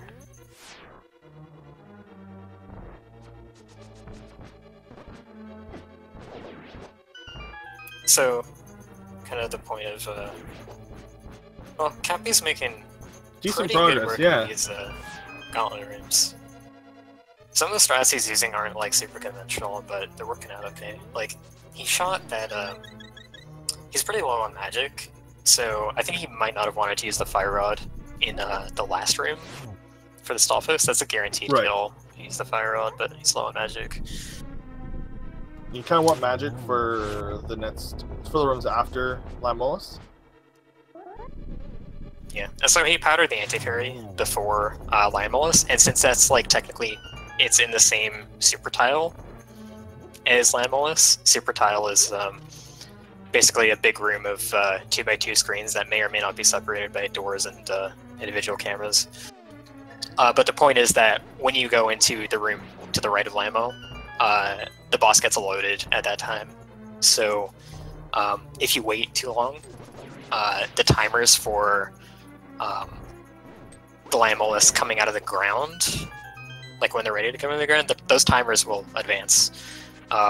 They will not actually be able to come out of the ground at all until they're on screen because they won't move, but the timers will be going. Yep. So that's why they all came out at the same time, and thus he was able to get a tempered spin on all of them, which does half their health, which is a very good way to take them out if you don't have other options available. Yeah, considering their movement is essentially completely random, it made some quite annoying boss to fight, so anything that kind of reduces that can be quite useful. Getting the full magic up from that laser room doesn't soft lock or doesn't despawn the tower, which is always a good thing. I've never seen liberal use of the fire rod in Turtle Rock because only having the fighter sword is sort of best option for killing the Hokobokus. This is the second time today I've heard somebody call it Hokobokus. Pretty nice, because that is their real name. I literally only said that because you mentioned that to me earlier. Right, okay. I was like wondering about that. I'm like, the frick? It's the second time today. Hey! That actually makes the Ganon fight significantly easier. That's where it was hiding. That could have made other things significantly easier if it was available earlier. Yeah? That's very convenient. Oh, nice. Gets this. Oh, forgot. The hook shot. Forgot to hit the hook shot. That's pretty normal. Oh, wow. Okay, so, Poogle, looking for her sword upgrade and perhaps other things, finding the silvers in Mimikyu, which Cappy did not find. Well, I think Cappy knows Silverless. Oh, he definitely knows it, but we know where they are now.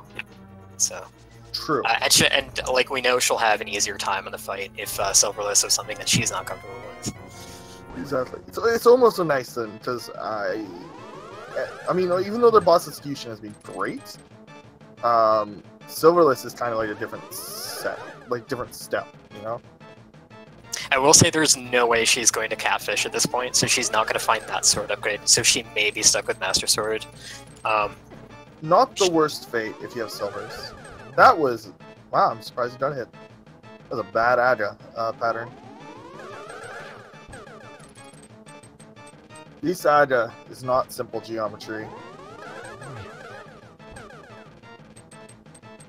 I want to make a comparison to like how simple interest and compounded interest works. With like how progressively more annoying this fight gets the longer you let it drag on. It does actually. I don't know enough about finance to make a good one, but like you get the idea. It actually, like the way that the fight works is anytime you get hit, I think it changes how long it takes Ada to spawn. Including if you hit Ada. Don't ever hit Ada with your sword, because that will just desync the fight like horrendously. So, it's a pro tip there. Also, focus on the clones, not Ada himself, because the clones will always shoot a ball. So I think unless there's a sword in the basement of Ganon's tower, which Poogle may search for, our end game is probably going to be Cappy is doing Tempered Silverless now, and I think Poogle is going to do with Master Sword with Silvers. Oh my goodness, with perfect pattern here. I think he's going to be able to one-cycle this, right? This is like super free to one-cycle for Phase 2, but it's not necessary to get this for the Tempered Sword. Oh, okay. It does make it very easy though, but like... Yeah, that was very convenient. I don't think his like Ganon fight's quite good enough for him to reliably get the 1+1 with Tempered. I don't even know how people pull that off. That's crazy. Can you get that every time, or does it have to be yes, you can get it with any pattern. That's nuts. The only time you can't get it, bootsless, right? No. The only time that you can't get it is if you interrupt Ganon's warp after like the first cycle. If you walk in front of him and he like cuts his warp short and is like in the middle of the room facing down, okay. You cannot get a I don't think you can get a one cycle out of that if you do that. But okay. when you do it, it's always like somewhat your own fault. I thought that the only way to one cycle was to get inside of his Rin and shoot him, like, and do the dash thing that people That's do. the only way to one cycle phase 2 with the Master Sword. You have to get that spot. That's a oh wow! I need to watch some one cycle Ganon fights then. But this is still a fine fight. It's still this is a stressful fight if you're not very practiced with it. This last part, it's like a pretty long thing to get 12 spins on him. With like having to manage the light, having to manage where he is in the room. Yeah, so the thing is, like, when you're getting some of those hits, when you light the torch, if you light it in the middle of one of his teleports, he will stop, and it'll make him take longer to get to his destination. So, if you don't time your lights correctly, you're gonna not be able to get triple hits on the cycles. Like he did there.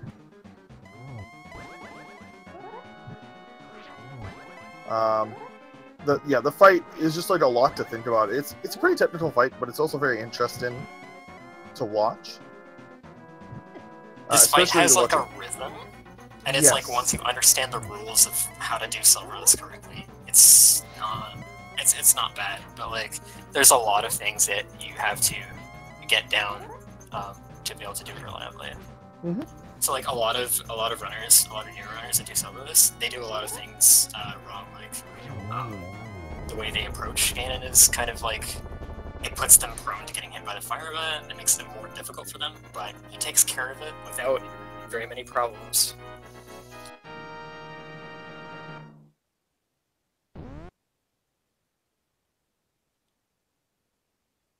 And he's doing the swag item dash into the doorway.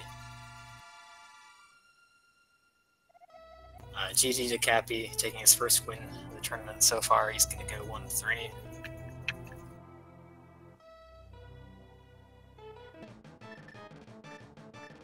And we'll see if we can get him in here for an interview.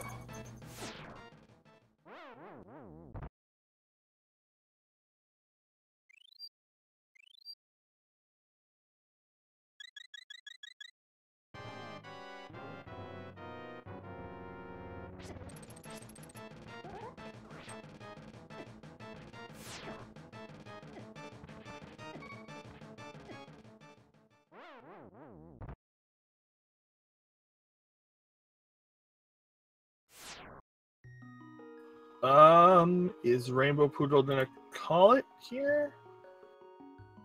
We don't have access to the race room, by the way, if you guys were wondering.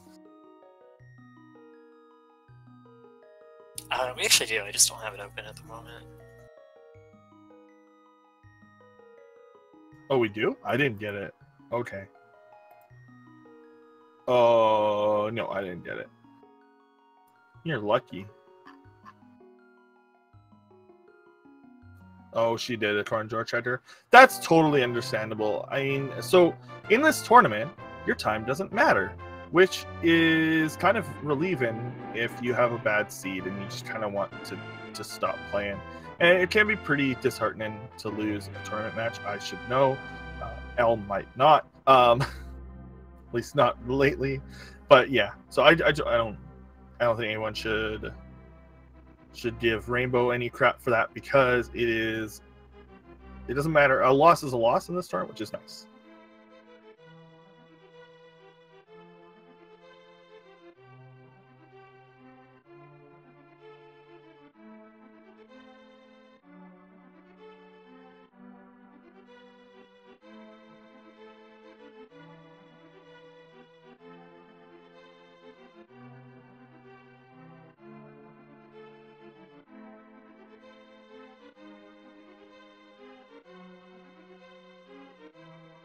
Hello, Rainbow? Oh, dear Lord. Don't worry about it. So, where are Hello, the other Cap. swords?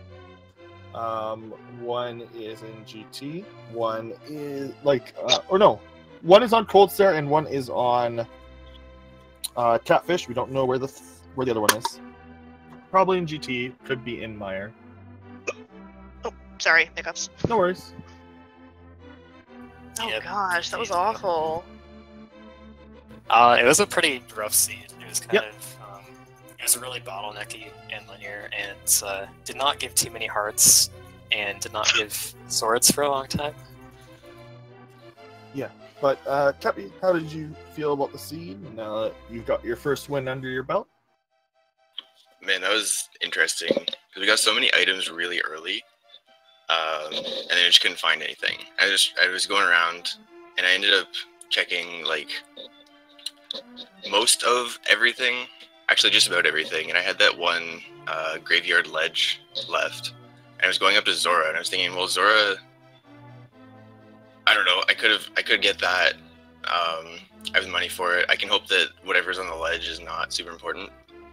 And I was thinking that if I do the fake flippers and get those 3 more items, then I might be able to get the progression and just skip getting the flippers because Swamp Palace was a pendant. And it was actually the flippers there, which was hilarious, except that it was there because I had to go into Swamp Palace anyway, which was a pretty good prank. Did you turn in Green Pendant? No, I got it, but I was like, I'll check it if I need to, but I had things to do because I had the That'd be funny if that was the other sword. It could be. I was looking for a sword because I didn't have the sword. I had the Master Sword and no silver arrows.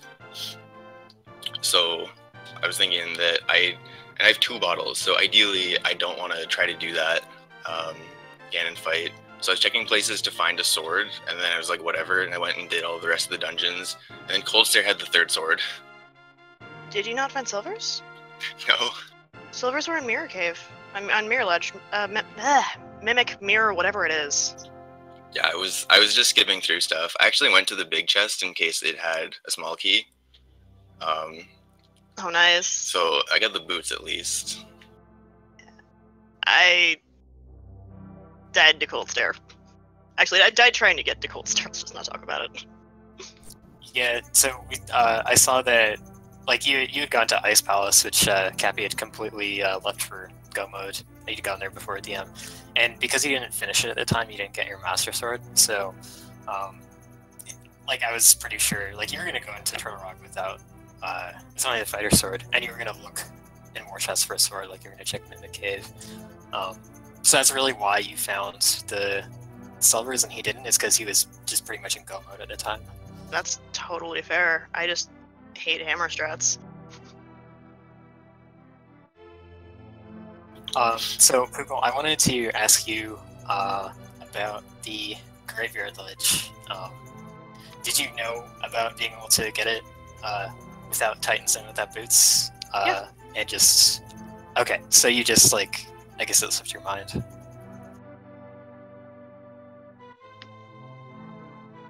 What do you mean?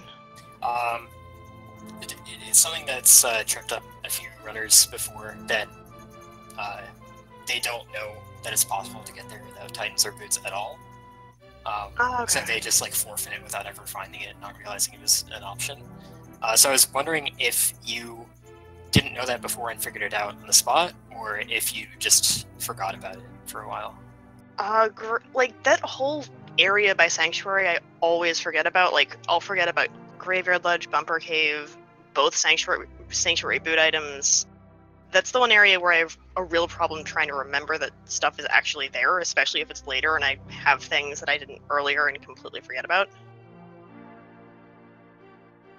Yeah, that's pretty fair. It was also an awful location. Like, Cappy left it literally for the last, and I think you did too. Because when you're routing up there, like, you want to have boots probably for King's Tomb to want to go that way, or Kane for a Bumper Ledge or something like that. There's just like no good reason to go there.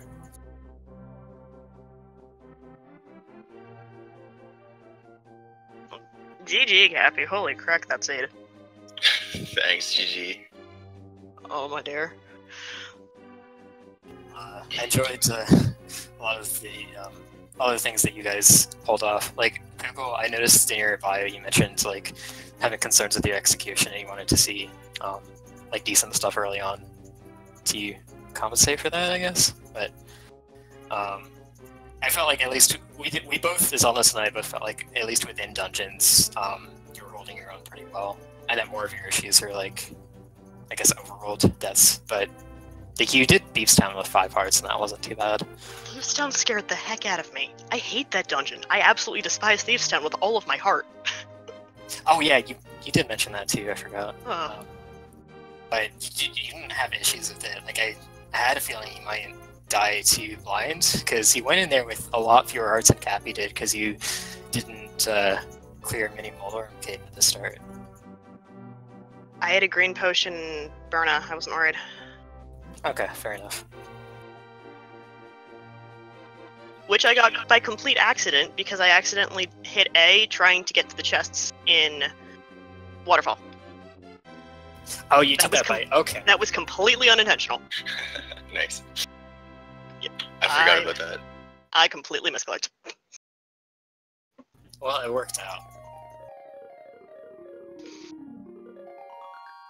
I was trying to do blind with the hammer, and that was like okay. And then I had 2 hearts, so I used the blue cane, and I ran out of magic, and I needed another hit. It was in like the middle of everything, so I ended up doing like a pause buffer to dodge the fireball and hit it. Dude, that's awesome. Oh yeah, that was sick. I thought That was so funny. That is so great. I thought you were debating whether to use the blue potion or not, and then like we realized you were doing something. Yeah. Like a lot. I was looking and I saw it, and I didn't really want to use it for 1 hit.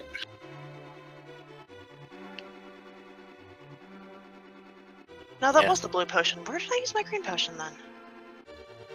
Mothula. That's where I ended up using it. Because I didn't have a sword until about 40 minutes in.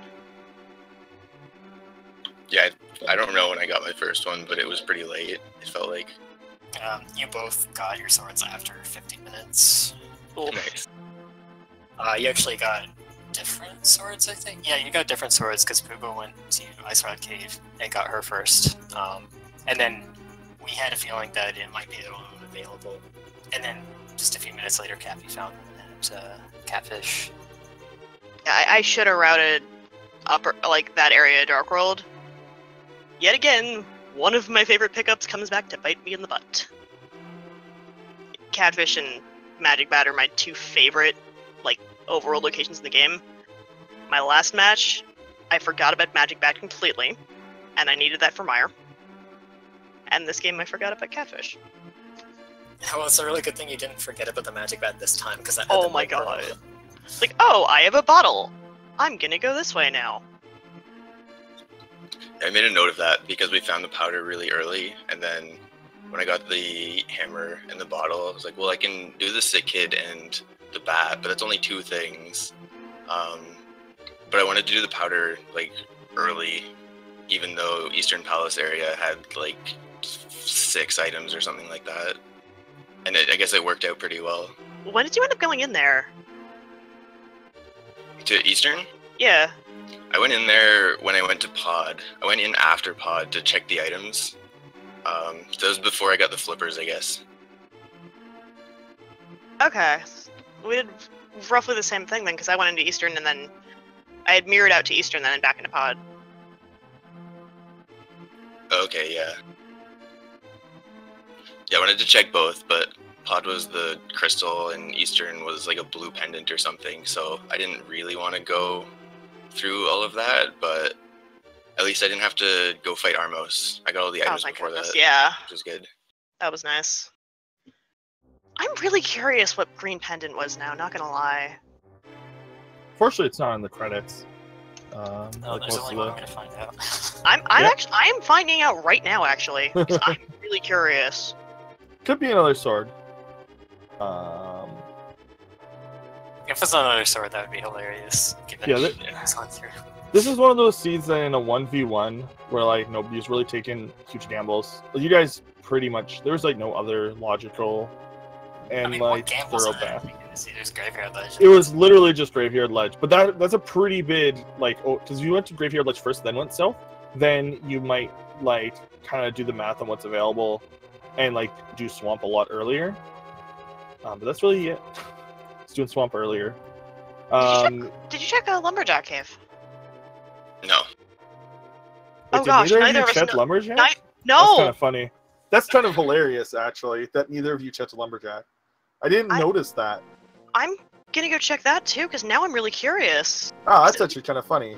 That is. So what was that? Wait, then what was that green? Green was bombs. Oh, okay. I just checked it, and green is 3 bombs. Once we find that out, I think it will be time. While she's looking for that, we can remind you that if you enjoyed what you saw from either of the runners, feel free to follow them.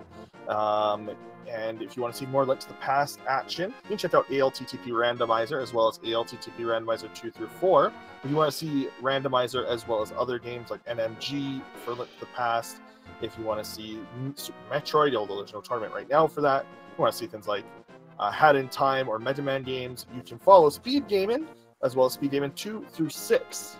There's also cool things like Ultimate Decathlon, and I believe there is Handheld Heroes, and the SNES Marathon, SNES Superstars are coming up in the next couple months. The Graveyard Ledge is here. It's a hard piece, so we weren't missing anything. It really couldn't have been anything, honestly. The other sword is probably... Could have been a sword. The other sword, half magic, unless you found that. Yep. No, half magic is in the tower. Ah, right at the end. Ah. Oh well. So, yeah.